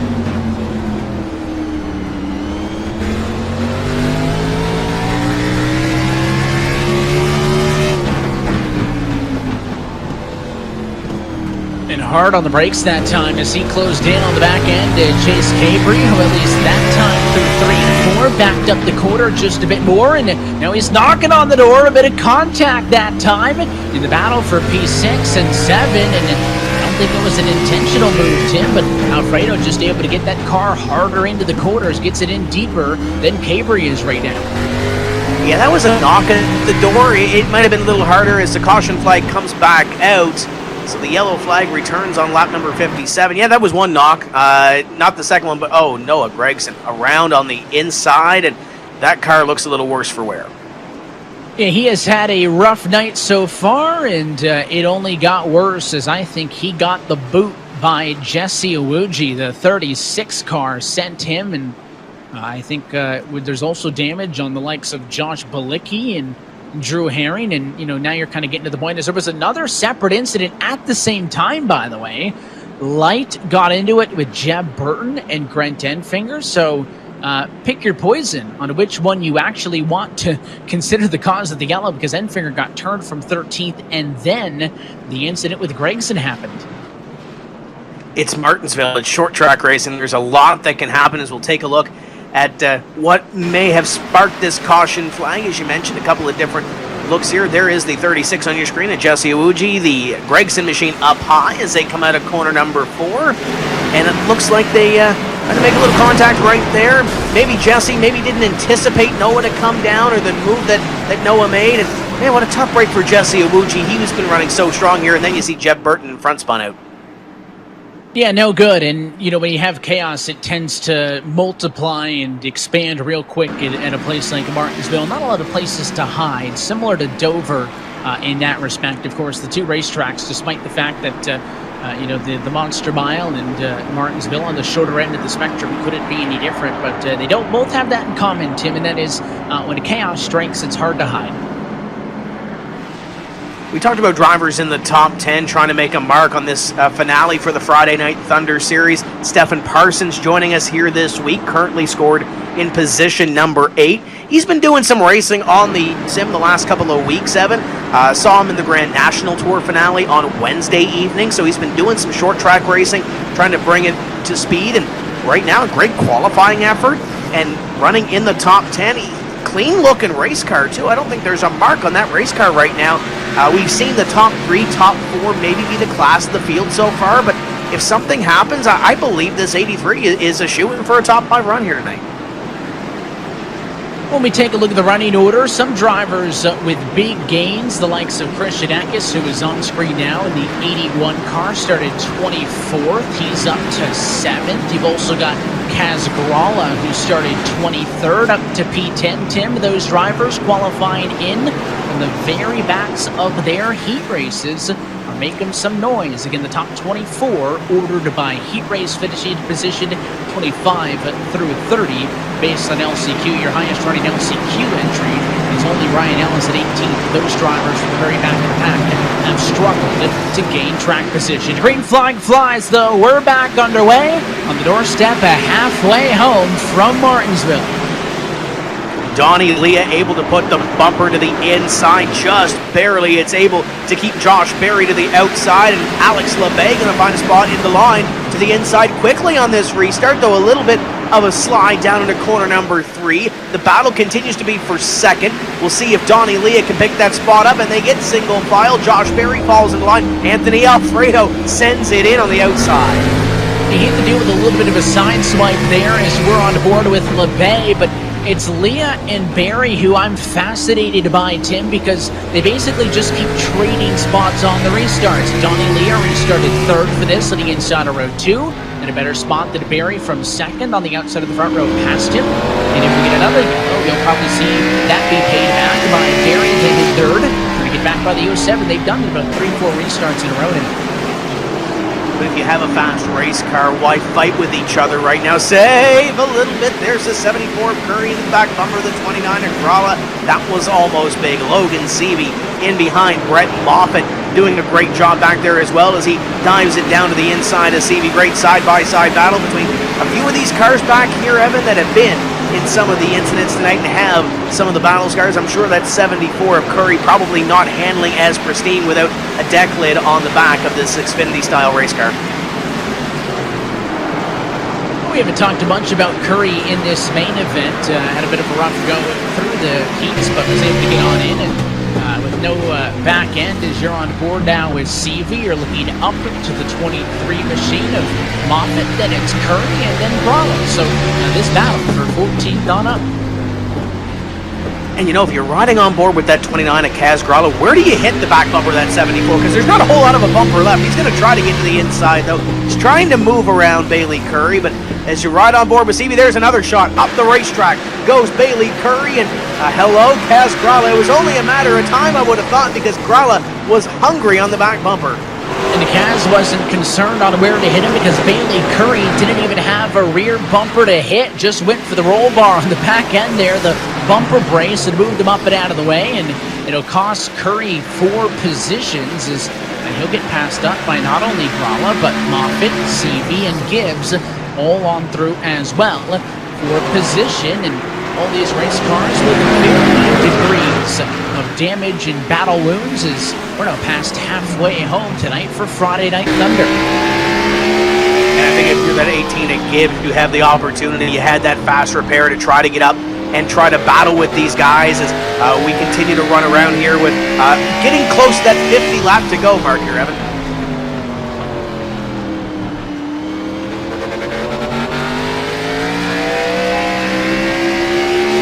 This is an intriguing battle with Barry chasing down Leah. Could be confused to think this is the battle for the race lead. But again, it is still Ty Majeski. His advantage of 1 second is one of the bigger advantages for the race lead we've seen tonight. He'll have to deal with lap traffic and Stephen Light shortly. Majeski, the next car up the road beyond the 07 to Donnie Leah that you've got a windshield full of from the perspective of Josh Berry, but that last lap time, Majeski best on track. He also holds the best lap so far tonight. He's doing real well in that 45 machine so far. Pacing this field up in front about a second ahead, but I mentioned it a little bit earlier with these two drivers going back and forth. No need to burn up your stuff right now. You're running second and third. You've got 2 of the quickest race cars in this field. Alex LeBay is behind you, but not really putting any pressure on this battle. You're Donnie Leah, you're Josh Berry. You really get in and get some laps here. You can't win this 125 lap race to completion of lap number 73. You really have to conserve and make sure you have something for the end of the race. There's a great onboard with Josh Berry, the late model stock winner from last year here at Martinsville, up on the back bumper of the 07 of Donnie Leah. We mentioned the modifieds. They were scheduled to come to Martinsville Speedway this year as well. So you've got 2 drivers who know this racetrack and familiar with this racetrack, love short track racing, putting on a show for second.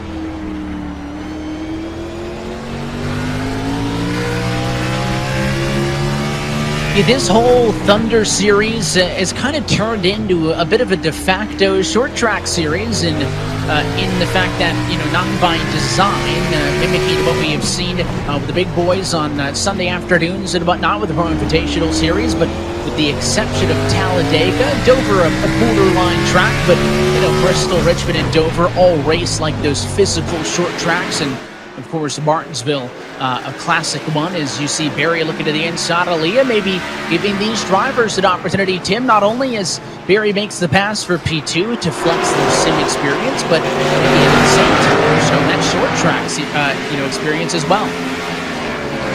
And they've done a phenomenal job the last couple of weeks putting on a show for us on Saturday nights, or in this case, Friday evening, as we get ready tomorrow to see North Wilkesboro on Fox on the Pro Invitational. Josh Berry, though, able to pull away by about a car length or so over Donnie and Leah, so maybe he conserved a little bit more behind Donnie than we may have thought, because it looks like he's starting to at least pull away from Donnie. I don't want to say real in time at Jeske, because Ty is still up in front of him as you ride on board with the iRacing All Things Automotive number 88.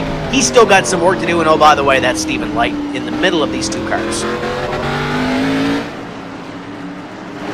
Well, now that Barry is out in clean air, and we pick up the battle from Chase Cabrey in 5th on back, as it's really Cabrey trying to get away from Alfredo and Parsons. Barry with clean track. I'll be watching the lap times to see if he's able to gain anything of Majeski. That turn actually losing 1/10 of a second. But this thing breaks off into a green flag run. Tim, interested as well that your race leaders, despite a handful of yellows, I guess maybe because those runs were in shorter increments, they opted not to get fuel or tires, and your top 11 on 52 lap old tires. Granted, those all haven't been under green flag conditions, but this thing's got an opportunity now to go the distance with 45 laps to go, and these drivers on some pretty used up rubber. As you can see, Ty Gibbs, in fact, getting around the 23 of Rhett Moffitt. Gibbs has the freshest tires out of anybody. He's only been on the set that he's running on for 24 laps. And with that reset a few laps ago, he has one of the fresher race cars up here as he missed corner entry coming off of corner number 2. Now, he had to gain a little bit more back, but don't slide the tires, don't abuse those tires. As you take a look up at the 20 car of Harrison Burton, you got the 81 of Christian Eckes battling here. That is a battle for position number 8. Derek Krause there as well. Look at all the short track talent that's right there. You got Snowball Derby winners. You got Harrison Burton, Derek Krause. You got the K&N champion in the 19. You've got a lot of talent right here doing the battle. And these are some notable names, the likes of Burton, battling with Eckes and kind of an Eckes and Krause. This trio is 8th, 9th, and 10th on the racetrack. And of course, if you just happen to tune in with us, don't forget to tune in tomorrow afternoon to the NASCAR North Wilkesboro 150. It is Saturday afternoon at 3 p.m. Eastern Time on Fox FS1 and Fox Sports app to catch some action for the first time in a long time. Since, of course, the track hosted its last race in 1996. It's back in a virtual form. Yeah, I got to see the last super late model race there myself back in 2011. Great racetrack. It's a really racy racetrack, and can't wait to see it come to virtual life tomorrow on Fox. If you don't have plans tomorrow, even if you do have plans, you have plans now to join Fox and FS1 and the app at 3 o'clock to see those guys do battle and see North Wilkesboro Speedway back to life again. These drivers here, we're getting to that point in this race, Evan, where you start taking a little more than you may have given in the first few laps of this one. We're working lap number 87, getting close to that lap 100 mark. These drivers here, they kind of know each other. Maybe they don't want to take as much as they would give at this point, but you got to start maybe using that bumper and pick up a couple of positions if you can, because before you know it, this race is going to be over. We're clicking the laps down fairly quickly. I guess that brings up a good point here, Tim. In this virtual world, obviously, if you wreck a race car, you don't have to pay for it when it gets lugged back to the shop on Monday. So with all of that being said, and you talk about these drivers being well acquainted, would you be more afraid or more inclined to move your buddy out of the way if he's the one in front of you? The race cars might be free per se, Evan, but the pride's not. You definitely have to face the music at some point. Some of these guys are a little more lighthearted than others, but at the end of the day, regardless if it's a virtual race car or a real race car, these drivers are out here with competition on their minds. If they have 9th place, they want 8th place if they can get it. Castrol all the way up the racetrack in the back end of that shot as you ride on board with Harrison Burton, and now you ride on board with Alex LeVay. We're about to have a battle for position number 3 on our hands. Yeah, Alex LeBay has been doing a good job of closing in on Johnny Leah. You're looking off of the front end of Alex up to the 07 Machida Leah P3. Let's ride on the board with him.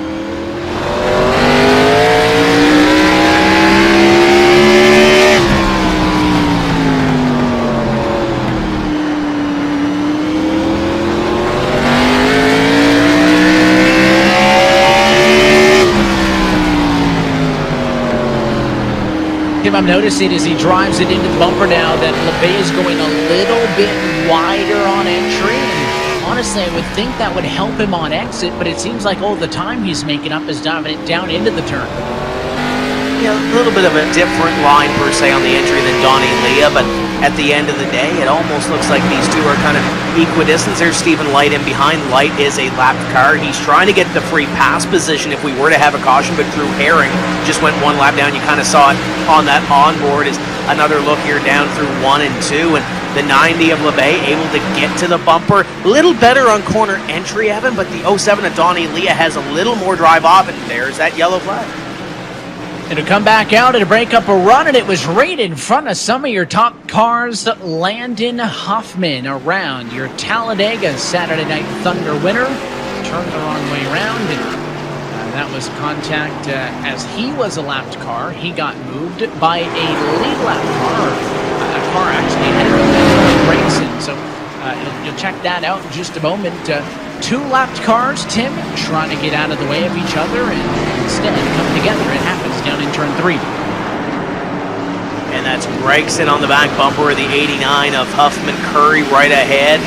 In behind, you see those leaders starting to come up closer. Gregson to the inside, and I don't know if Landon didn't know he was there. It got tight down there into the corner. Truex gets away from it barely, and here comes the leaders around. And speaking about leaders, they are down on pit road for what should be the final stop of the evening. And we haven't seen anybody gamble yet. The last time your race leaders came down, they all pretty much agreed 4 tires and fuel. The only bit of strategy variance we've seen is deciding to pit or not to pit on some of the last yellows. But these drivers on old tires needed them, and Ty Majeski, 4 tires, wins the battle off of pit road. However, for a brief moment in time, Justin Allgaier is your race leader. There's no points, but if we were, he would secure a bonus point. He stayed out for a lap to lead a lap. He will now come back down pit road. Ty Majeski assumes his spot up top, started on pole. Tim, even for those who may have just been introduced in a real sense to iRacing in these last few weeks, if you've heard iRacing mentioned over the years, NASCAR and iRacing's partnership has been going on for the better part of more than a decade now, and kind of the big name that pops up is Ty Majeski a lot, who has made a lot of starts throughout the short tracks, but as well in the Xfinity Series with the iRacing colors on aboard his Ford Mustang, and is kind of renowned as the best sim racer. When you talk about things like in-sim time and experience at iRating, he has the top 2 accounts in the world, and maybe being challenged for that #1 sim racer title by William Byron, who won 3 Pro Invitational Series races. But Ty Majeski, a name that if you've heard anything about iRacing before this last month and a half, is a name you may have heard. And Majeski has a bunch of cars in front of him. Those are lap-down vehicles trying to get the wave around and either get back on the lead lap or get one of their laps back late here, because you know how Martinsville works. There might be a couple of cautions here. You might be able to catch the free pass and get back on the lead lap. But you look at that second-place car, that is Anthony Alfredo. He took 2 tires. He may have taken his reset as well, Evan, because I saw a little bit of damage being pulled out on the back end of that number 33 car, but 2 tires on the outside, on the right side. He'll restart second. Josh Berry in behind. Donnie Leah. They're still battling for position, but it's going to be row number 2 as the pace car ducks off here. We're getting closer to 25 to go.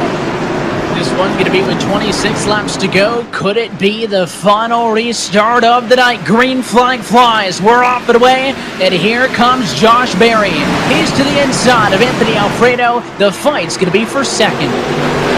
Donnie Leah long in behind as Alfredo. I think he's going to have a spot in line here. Does Donnie Leah force the issue?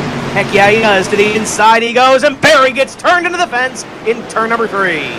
Dumped him into the wall. Caution flag is out, and at lap number 100, what was such a good night for Josh Berry comes falling apart, and for the 88, not a fan of how that happened. As I think it was a combination of Alfredo not wanting to give up that spot to him, but I think Anthony Alfredo honestly was trying to get in front of Donnie Leah and was too focused trying to get up in front of the 07, and he drove through the 88 car.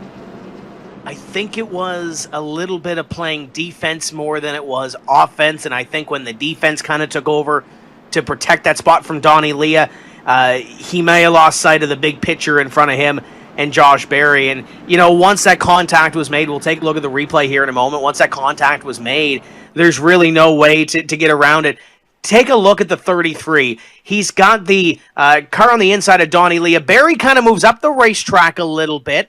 Now, Anthony Alfredo's trying to get that inside line protected, but he's got Berry in front of him, and right there, just hooks him right there. You saw that little bit of damage. Into the fence he goes, and Berry's got a lot of work to do in a very short time to get there. The good news is he should have his fast repair to get that thing back out, but with all these cars in the lead lap, Evan, he's going to probably start 20th. Yeah, I mean, for all of the calamity that we've seen, there are still 20 cars on the lead lap, and Berry not going to be the only one down at the pit lane. A couple of lead lappers with damage in most of the cars pitting, though, lapped cars that are continuing to try to get their cars fixed up as they have burned through that reset. But at least for Berry, he's able to get that car fixed back up, but maybe a little bit too little too late. Let's go on board with Anthony Alfredo for this incident. That's Josh Berry on the inside, and you can see Berry clear as he tries to follow him in line down to 3. Not quite, and there's the touch. And you saw just out of the left side mirror that Donnie Leah was looking. You saw all that red and white to the inside. So yes, Anthony Alfredo was trying to get that second place spot away and was trying to manage that battle with Josh Berry, but he also had to manage the battle with Donnie Leah as well. And you saw what happened there to trigger that caution flag. We're going to have a restart with less than 20 laps to go. Alfredo looks like he's lined up in position number 4, but Donnie Leah stuck back on that outside line. We saw him trade positions with Josh Berry through most of the first 100 laps of this race, but now he'll have Alex Labbe to the inside of the next row, and we'll see how courteous they'll be inside 25 to go. And now I think we're at the point where the age-old adage of cautions breed cautions, Tim, is true. No matter how big or small the track is, we may be in a lot of these short sprints to the end. Yeah, I think so, but I think some of these drivers up in front are still going to give a little bit, and at least have a little bit of give in them, and maybe a less take. But if you're in the middle of the pack, you've got to go. Pace car is going to pit road. Going to be 20 laps left to go this time for the virtual Martinsville Speedway. Ty Majeski, untouchable up front. He's in control for this restart. Green flag flies. We're back underway, and no challenge for second. So Donnie Leah makes the step down, defends P2 as we fight for third, and Labbe trying to get around Anthony Alfredo. This be the first time all night long we see a challenge for the lead. Donnie Leah in the tire tracks, and Ty Majeski can't get that run off of corner number 4 that Ty was able to get, but he is right there with him. The battle is for third. They're stacking up in behind. It's Alex Labbe, and then side by side, here comes Cabry. Cabry came close at Bristol, looking to pick one up here. Somebody spun behind, but so far no yellow. Oh, now it's Burton up the hill. He and the 23 of Moffitt got together at a battle for P7. Moffitt straightens it out. We're 3 wide in a run down to turn number 1. And so far the yellow still in the pocket of the flagman. So we stay green for now. They are still all kinds of out of control behind your race leaders who are trying to pull away.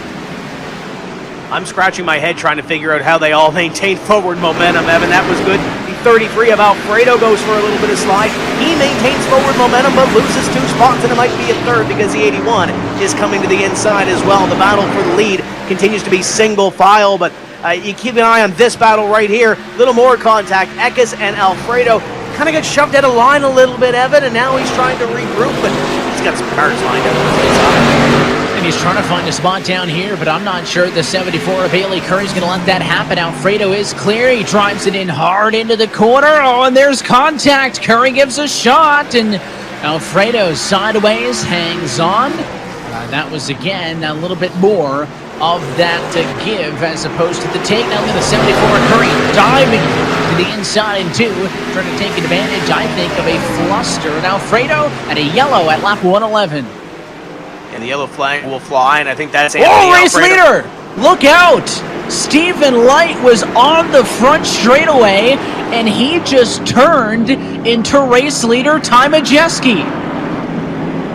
That is absolutely huge. He'll slow down behind the pace car, and we'll see how much damage or how much breath that Ty Majeski has to get in order to reset himself a little bit, because you're not going to have a whole lot of time now to defend this lead and keep this track position.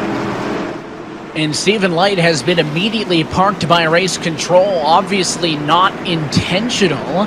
But when you are spinning cars around like that, you have to look at who's around you. Again, a lot of these drivers may not have their usual spotters like they would on a race weekend, Tim. That's where what we call a relative on iRacing is important. It'll tell you where cars are and how far away from you they are. But it is all going to be with the 25 machine of Stephen Light, and you can see as he's kind of moved up the hill a little bit here. The other car that comes into play is going to be the 38. There's a big jack-up. It slows all these cars down. There's the spin with Ryan Truex, who straightens it out, and then watch the 25 right here. Going to get hooked together with Todd Gilliland as he squeezes him up. He's around. They give it a moment, I think, right there. Now the yellow's out, but look high. Ty Majeski and Donnie Leah are going to try to go by on the high side. There they are, and look out. It is just minimum contact, but man, oh man, could that have been worse. Yeah, that could have been a lot worse, and it's a tough break for Stephen Light, because Stephen had just got back on the lead lap, got the free pass a couple laps ago, and got back onto the lead lap. But you mentioned the spatial awareness, trying to get back going, and he would have been able to see the leaders coming out of his right side. But man, that's tough. You see Ty Majeski, there is a little bit of left side damage, left front damage. I think the right side may have grazed the wall, but I think the left side is going to be the issue as you take one more look at this incident. This is from Donnie Leah as Stephen Light pulls up right here. He stopped, and then all of a sudden, out of nowhere, and Donnie's going to get a little bit of damage from this too. They're both going to have a little bit of, I don't want to say cosmetic, as Evan, I think it might be a little bit more than that. The car's not going to handle right. But with these two cars essentially being the class of the field, along with Josh Berry earlier, they still might have a little bit to keep ahead of the rest of these drivers behind them. Yeah, if he pulls up an extra foot or two, both of those race leading cars are totaled. Instead, I think they get away with what is essentially a best case scenario, and you can only imagine how much Ty Majeski's heart dropped seeing that car pull up in front of him. But it doesn't take him out of this race. It'll set him up still alongside Donnie Leah for a restart with 9 laps to go. The virtual Martinsville Speedway. Green flag flies. We're back at it. You're clear for P1. Here comes LeBay to the bumper. And up the racetrack goes Cabri, and it's going to be 3 wide off of corner number 2. They drag race down the back straightaway and into the third corner. Still 3 wide. Curry in the middle. Alfredo to the inside. Grolla going to try to pick up a spot, and here comes Barry. Yeah, they're stuck 3 wide with that 4 machine of Cabri way to the outside. Oh, and there's a huge hit. It's Christian Eckes. He comes down, takes out more, and Christian Eckes, now more cars spinning at a turn number 2, and it is chaos at 8 laps to go. The yellow is out once more, and Christian Eckes just took one of the hardest hits I've seen in a while. Josh Berry able to get through that to position number 5. Little bit of damage, so one of those front runners from earlier in this race going to have an opportunity here on our late race restart to rejoin Ty Majeski and Donnie Leah and Alex LeBay, the likes of, near the front of the field. But that was big. A lot of opportunity to win this race was just taken away in a couple of incidents there that ultimately led to the yellow flag.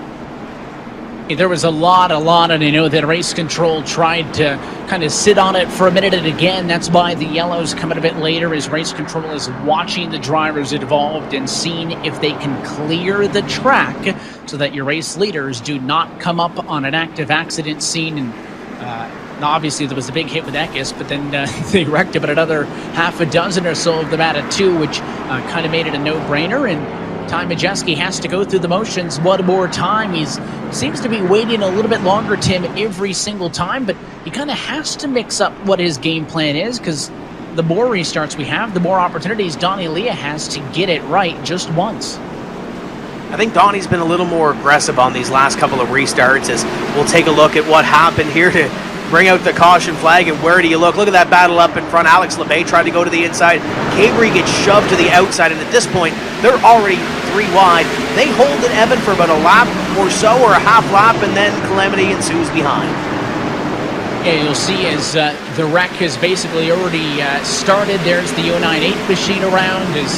Now there's Eckes into the wall, and boom, kind of right on the point of that wall. That was big enough, but then it's Alfredo. He comes down, tags the 74, Gibbs, Gralla, more cars, all guy are involved. Just an absolute mess. I think we can chalk that one up as the big one.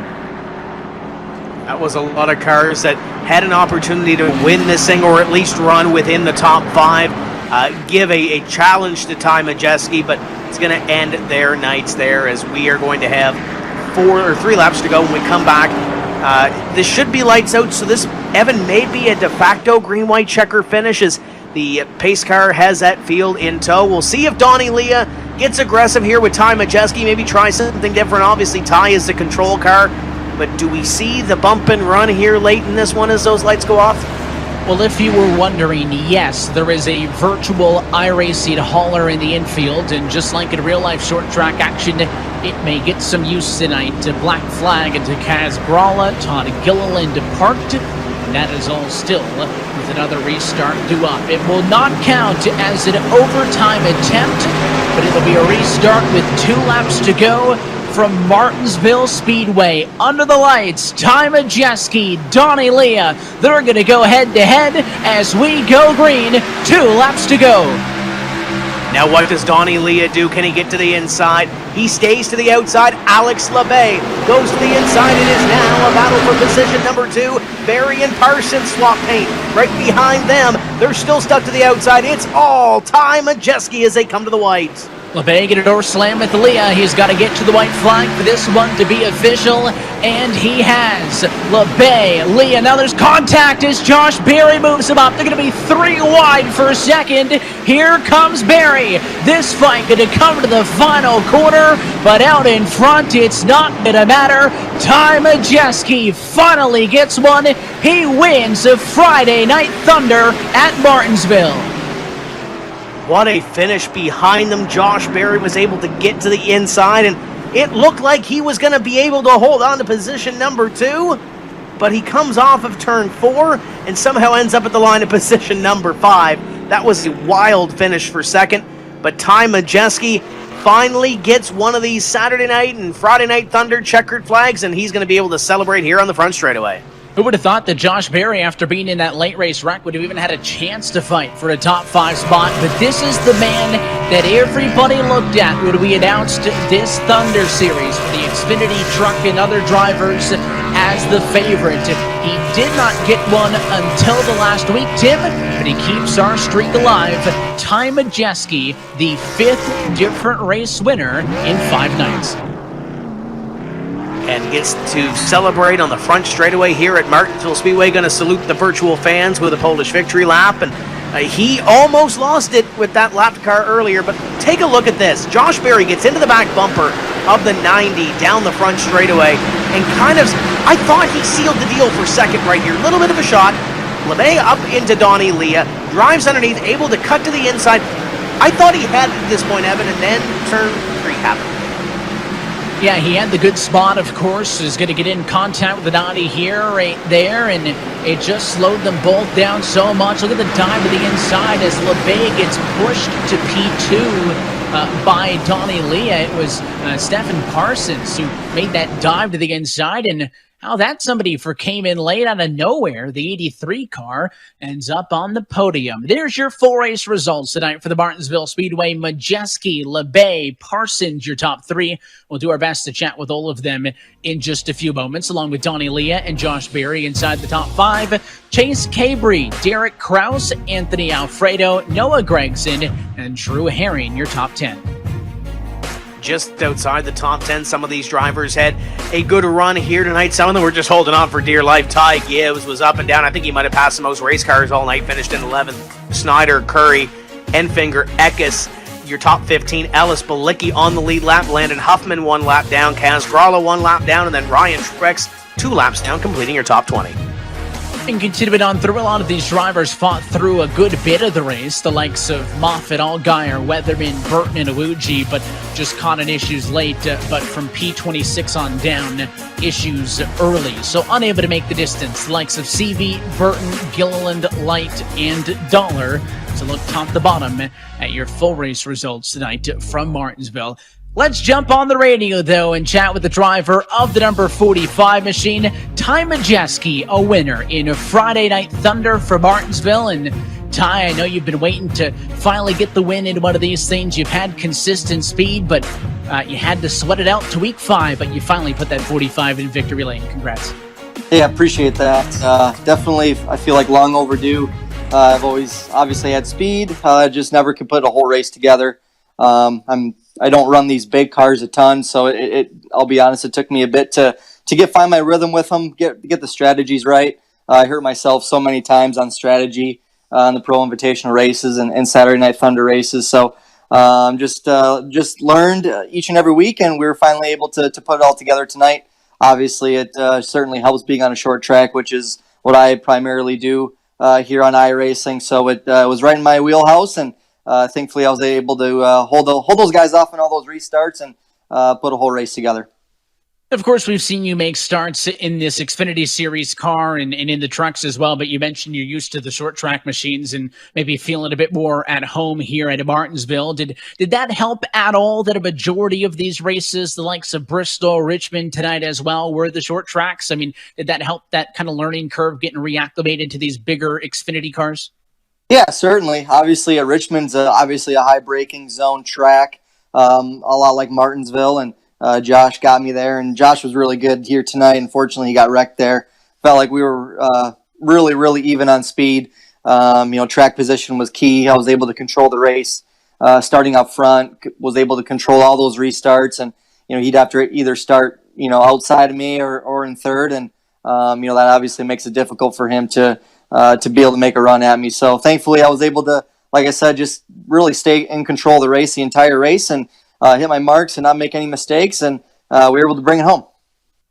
Not everybody in this Friday Night Thunder field has as much iRacing experience as you do. So with the lack of on-track action in the real world, to see all these drivers come over and participate not only in this event, in the Pro Invitational Series, but all the other things that have been going on for the last month and a half, what has this experience like been for you, who has pretty much been here on the service since day one? It's been absolutely incredible, Evan. I mean, to see some kind of positive come out of this crazy pandemic that's happening right now is obviously there's a silver lining in iRacing and them having so much success. They've been a longtime supporter of mine in real life on my late model program since 2015. And, to be a small part of growing them into what they are and then seeing it explode within the last 3 months has been incredible for myself, and I'm sure everyone at iRacing. It's been surreal. It's cool to have all these real life drivers get in on the service. iRacing provides us a great platform where fans can actually come on and race with their drivers that they're fans of, and that's something that's different from any other sport. So just really happy to be a part of it. Happy we were able to finally get the CMR Roofing Construction Chevy in Victory Lane tonight. Appreciate everyone tuning in for all these races. It certainly means a lot to all of us drivers. I think it's a fitting way to end this series, to have you and that number 45 machine in Victory Lane tonight. Ty, good to catch up with you. Congratulations on the win. Appreciate it, guys. Thank you. The race winner tonight for the virtual Martinsville Speedway, and oh so close all night, Tim Terry, for Alex LeBay, who comes home in second, and you're chatting with him now. Yeah, he restarted back in position number 3 when we took that de facto green-white checker finish. But Alex, those last 2 laps were wild. Walk us through what you saw through the windshield of this number 90, because it looked wild from up here. What did it look like from down there? It was pretty intense for sure. The last couple of restarts, especially that last one there. I fought hard with Donnie. I think we were side by side, and Josh did a good job. I mean, he made his way through the field, then he came to give me a little bump and run there, coming in 1, I think. Then I washed up the track a little bit, watching Donnie. Then I raced it back to the checkered out of 4 with Josh. It was a lot of fun, a lot of hard racing. I was really happy. We had some good pace. Didn't have as much time as I would have wanted this week to practice, but really happy with the pace. I think my pace evolved during a race, and there at the end we were pretty good. And the pace all season that we've seen out of this 90 during the COVID-19 pandemic, whether it's the Pro Invitational qualifying races or the Saturday Night Thunder races, this 90 has been up front every single week. What does it mean to run up front with these guys and be involved in the equation for the win every single race?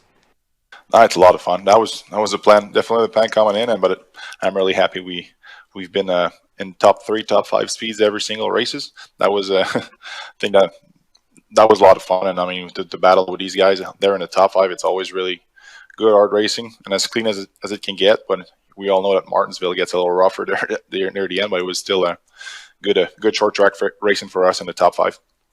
Well, great to see you up here. Congratulations on the finish here tonight, and good luck on the real world when we go back racing here in a few weeks. Thanks, man.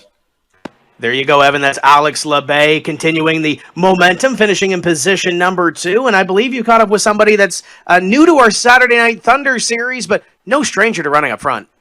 Yeah, and kind of a late move up to the very front in this one as we're trackside with the driver of the number 83 machine. And Evan, congratulations on a good showing in this one. I mean, speed all night long. You started up inside of the top 10, but honestly, a lot of the drivers that we were talking about was because they were moving to people out of their way and getting in wrecks and kind of in all of the drama. And honestly, you kind of sneak in there at the end to steal third. Yeah, I mean, it was an eventful race. A lot of these guys seemed like they were going so hard so early. And I had people come behind me that it seemed like they were just running me over, driving the corner so hard. So I was just kind of trying to take it easy. Bide my time. I mean, it's a 125 lap race, so there's really no reason to try and do something stupid on lap 50. But no, it was awesome. This is a really cool event that NASCAR and iRacing have put on, and I'm glad that I could be a part of it this weekend. We got to thank Spring Rates and Sean Taylor, Spring Rates, CMI Motorsports, supporting me doing this. Yeah, it was just really cool. A lot of drivers have had to kind of get onto the service for the first time, but of course, as you're itching to get back into a real-life car, what is, for the folks tonight at home, your experience with this sim been like leading up to this and, of course, as well over the last couple of weeks? So I've had iRacing since 2011, but I had a old Logitech wheel, and it ended up kind of fading on me, so I hadn't. Before all this, pandemic stuff happened, I hadn't really iRaced in about 2 years. And then once all this happened, I did whatever I could to find a wheel. Got a wheel, and I mean, it's amazing how much iRacing has changed in the 2 years that I've been gone. I mean, it's much more realistic. It's much closer. It's a very similar feel to real life, I feel like. So, yeah, I mean, I've been spending pretty much most of my days iRacing because honestly, there's nothing better to do. I can tell you what, I'm sure it might have been a challenge finding the wheel because just like everybody else tuning in at home, they want to get on iRacing, and there's thousands of new people joining the service, buying up all of that equipment. But happy to have you back on the service with us, and as well, we appreciate the time chatting. Looking forward to getting back to the real deal, but thanks for joining us for these. Absolutely. Thanks for having me. P3 finisher tonight from Martinsville Speedway. Big thanks to Stephen Parsons, and we'll continue on down the line, Tim Terry, to our P4 finisher tonight, Donnie Leah. Yeah, here's a guy that does a lot of iRacing. It's Donnie Leah, finishing in position number 4, and you battled up in front for most of this race, Donnie, looking for this race win. What else did you need to get up there and challenge Ty Majeski for this W? I was struggling to get off the corner. I was just wheel spin, and I was trying to figure out the whole race, and we just couldn't figure it out. So at the end there, rather than finding a hole and tucking in behind Ty, I stayed on the outside, see if I could roll up alongside of him. And I knew I was taking a risk of just getting kind of knocked out of the way. And that's pretty much what happened. But I just took that I made that choice and, just kind of went for it. But yeah, I just struggled off the corner more than Ty and Josh and everyone really. Don't know why. So I have to figure it out, but still a good run and just had a lot of fun.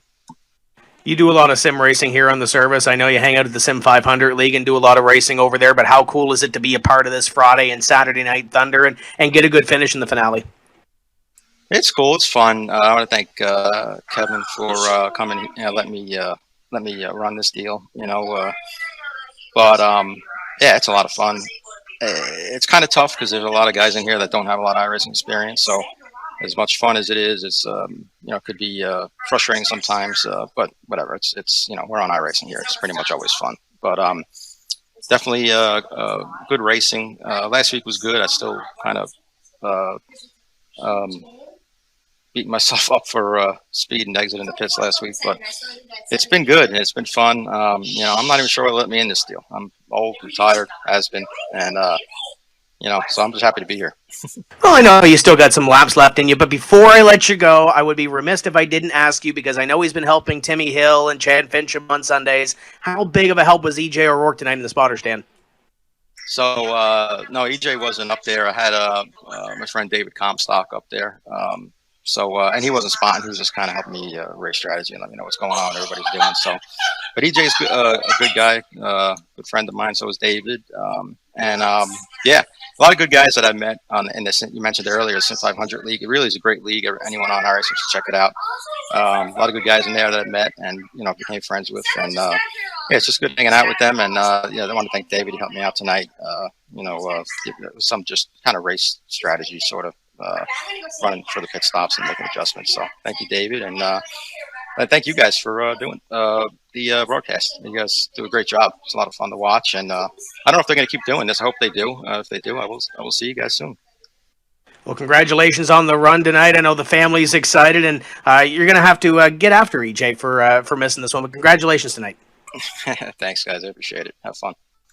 That's Donnie Leah coming home with a great top 5 effort here this evening. And Evan, right behind him at the end, was at All Things Automotive iRacing number 88. Josh Berry finishes in 5th. And he had an opportunity to maybe finish as high as P2 on that final lap as we're trackside with the driver of the 88 Chevy. And Josh, first and foremost, that final lap, man, you get involved in an incident, you're working your way back up through the field and just about stole P2. That must have been fun. Yeah, that was definitely a good comeback. Better than what I expected after I got in the back there. But luckily, I was just able to work the bottom and got lucky a couple times, dodged some wrecks, and really kind of found myself racing for second or third there at the end, and gave Alex a little bump, moved him up, and got underneath of him. And then at 3 and 4, we just kind of come off turn 4, and he was trying to protect, and we just kind of got hung together, and I kind of had to let out just to keep us all going straight, which cost us a couple spots. But overall, I mean, it was still a great comeback to go back into the 20s with probably 20, 25 laps to go. And at the end of the day, no points on the line. The objective is to go out there, show the car off, make the sponsors happy, and have fun. And it's been quite a ride. And we were just talking with Donnie Leah, who says that he'd like to see some of these events continue into the future, but at least for the immediate future, this appears to be our last of these Friday or Saturday Night Thunder events. And through the weeks, you've got a race win at Richmond, a handful of good showings, and of course, very familiar with the iRacing service and these short tracks. What's the experience been like? It's been a lot of fun. Definitely enjoyed racing with a lot of good racers on here. I mean, congrats to Ty Majeski. He's been super fast at every race, just about, and finally was able to get a win tonight. I mean, he's a great short track racer that I have a lot of respect for. So I was glad to see that he was able to get the win if I couldn't. But like you said, it's just been fun. It's definitely been a weird time for everybody, but hopefully this has been something people can enjoy. I think people are definitely ready to see real racing. I think that's definitely been the case, and I think a lot of people, even in these races, are ready to do that. So, for us, it's just been fun. It's just a good way to get all things automotive and iRacing some exposure, and maybe forget about, or I'm sure a lot of people have forgot about some of these old guys like me. Well, I'll tell you what, you know your way around these short tracks, and it showed. And I know that the objective, obviously, for you behind the wheel is to have fun with it. But I want to thank you as well and everybody who participated for giving all of those people tuning in at home some fun with the downtime here. We appreciate you being here every week, Josh. We appreciate you chatting. Congratulations on the good finish tonight. Congrats on a great showing in this series that went a couple of weeks back, and I'm sure we'll catch you soon. Yep, definitely. I thank all you guys. Thank iRacing and everything for putting this on and broadcasting this deal. Like I said, it's been really fun to be a part of, and it's definitely drawn a lot of exposure for all of us. So, like I said, we really appreciate everything that y'all done, and hopefully I'll see you guys soon. P5 finisher tonight from the virtual Martinsville Speedway. Big thanks to those guys, to Ty, Alex, Steph, and Donnie, Josh, for chatting with us. Our top 5 tonight for Martinsville Speedway. Tim, and it is not done yet, because in about an hour and 5 minutes, if you're on the East Coast, you can say that it's North Wilkesboro Race Day. For the first time in a long time, you can say that. But at least for our Thunder Series, which has been so much fun over the last few weeks, from Bristol, Richmond, Talladega, Dover, and tonight at Martinsville. Just such a fun event to be a part of. Happy to have been on the call with you for these. And I'll echo the thoughts that a lot of those drivers said, that a big thanks to everybody over at iRacing and NASCAR for coordinating this and giving us racing when everything else was shut down. Yeah, even you look back as well at the Pro Invitational qualifier that we called Texas, there's been some really great racing that we've been able to cover here through this pandemic. Excited to see real racing come back to the racetrack at Darlington and Charlotte at the end of this month. But this has been fun, and I'm sure there'll be a lot more drivers that stick with iRacing, and you'll see them in the official sessions as you go on and get some laps done. But congratulations to all the winners. Ty Majeski, the finish tonight was absolutely phenomenal. Saw a great green flag run at Dover. 2 great racetracks to really end off this series, but we're going to North Wilkesboro tomorrow. Get to watch that on Fox. That's going to be great to see, and we'll see who comes out on top of that one. Jeff Gordon's coming back. Man, it's going to be a fun race to watch, and then we kind of get to catch our breath a little bit. It's Mother's Day weekend. Make sure you call your mom if you can't get there. Say hi to her, and then we get to take a little breath, and then we're back at the real racetrack, or NASCAR is back at the real racetrack to get some laps in. It's been fun, but I'm excited to see some real racing too. Yeah, and I'm still looking forward to that one. That I'm an hour ahead. You still got 2 hours if you're on the East Coast to call it North Wilkesboro Race Day, Tim. But one more point that I wanted to make before we signed off is that there are several tracks on iRacing that they were scanned when they were active tracks, and we have since lost those tracks, and they live on in the sim. Such a unique situation, though, with North Wilkesboro, and of course doing the similar thing with the Nashville Fairgrounds later this year as well, where we're actually going back and going to tracks that are defunct and are no longer actively used, getting them laser scanned and actually bringing them back to life, which is such a cool experience. We can do things like this in Martinsville, do the first under the lights NASCAR sanctioned race, if you will, on the sim, but going back and bringing that history into the sim, where it will live on forever, I think is my favorite thing to come from all of this. Yeah, Rockingham and USA on the short track side, or the less than 1 mile side, come to mind when you look at those racetracks as well. The Fairground still has races there. The All-American 400, still one of the great staple short track races. So can't wait to see what goes on. I heard a rumor last night that Dale Jr. was on Twitch that said a new racetrack was coming as well, but I don't want to upset the apple cart. You can go over and check that out. But Martinsville put on some great racing action. It's on the service this week on A and B fixed and open, so get on there, get some laps in, and oh, by the way, make sure you tune in at 3 o'clock tomorrow to see the North Wilkesboro racetrack come back to life on Fox. I know you can't wait to race it. It'll be available soon to iRacing members, but the pros get their first crack at it tomorrow afternoon. Until next time, and whatever that may be, thank you so much for tuning in with us on the iRacing Esports Network. And none of this possible without the work from the team at iRacing and NASCAR working together, and our team behind the scenes. Alex Horn, Cisco Scaramuza, Drew Adamson, James Pike, Justin Prince, Mike Taylor, Tim Burns. And on behalf of everybody else, for Tim Terry and myself, Evan Pasoko, thanks for tuning in, and congratulations to Ty Majeski, your race winner of this Friday Night Thunder 125. There is more sim racing next, and it is tomorrow afternoon. We'll see you for the NASCAR North Wilkesboro 160. It's back and on the iRacing service, and you can catch coverage tomorrow afternoon at 3 o'clock p.m. Eastern Time on Fox FS1 and the Fox Sports app. Until next time, good night from Martinsville. We'll see you next time on iRacing.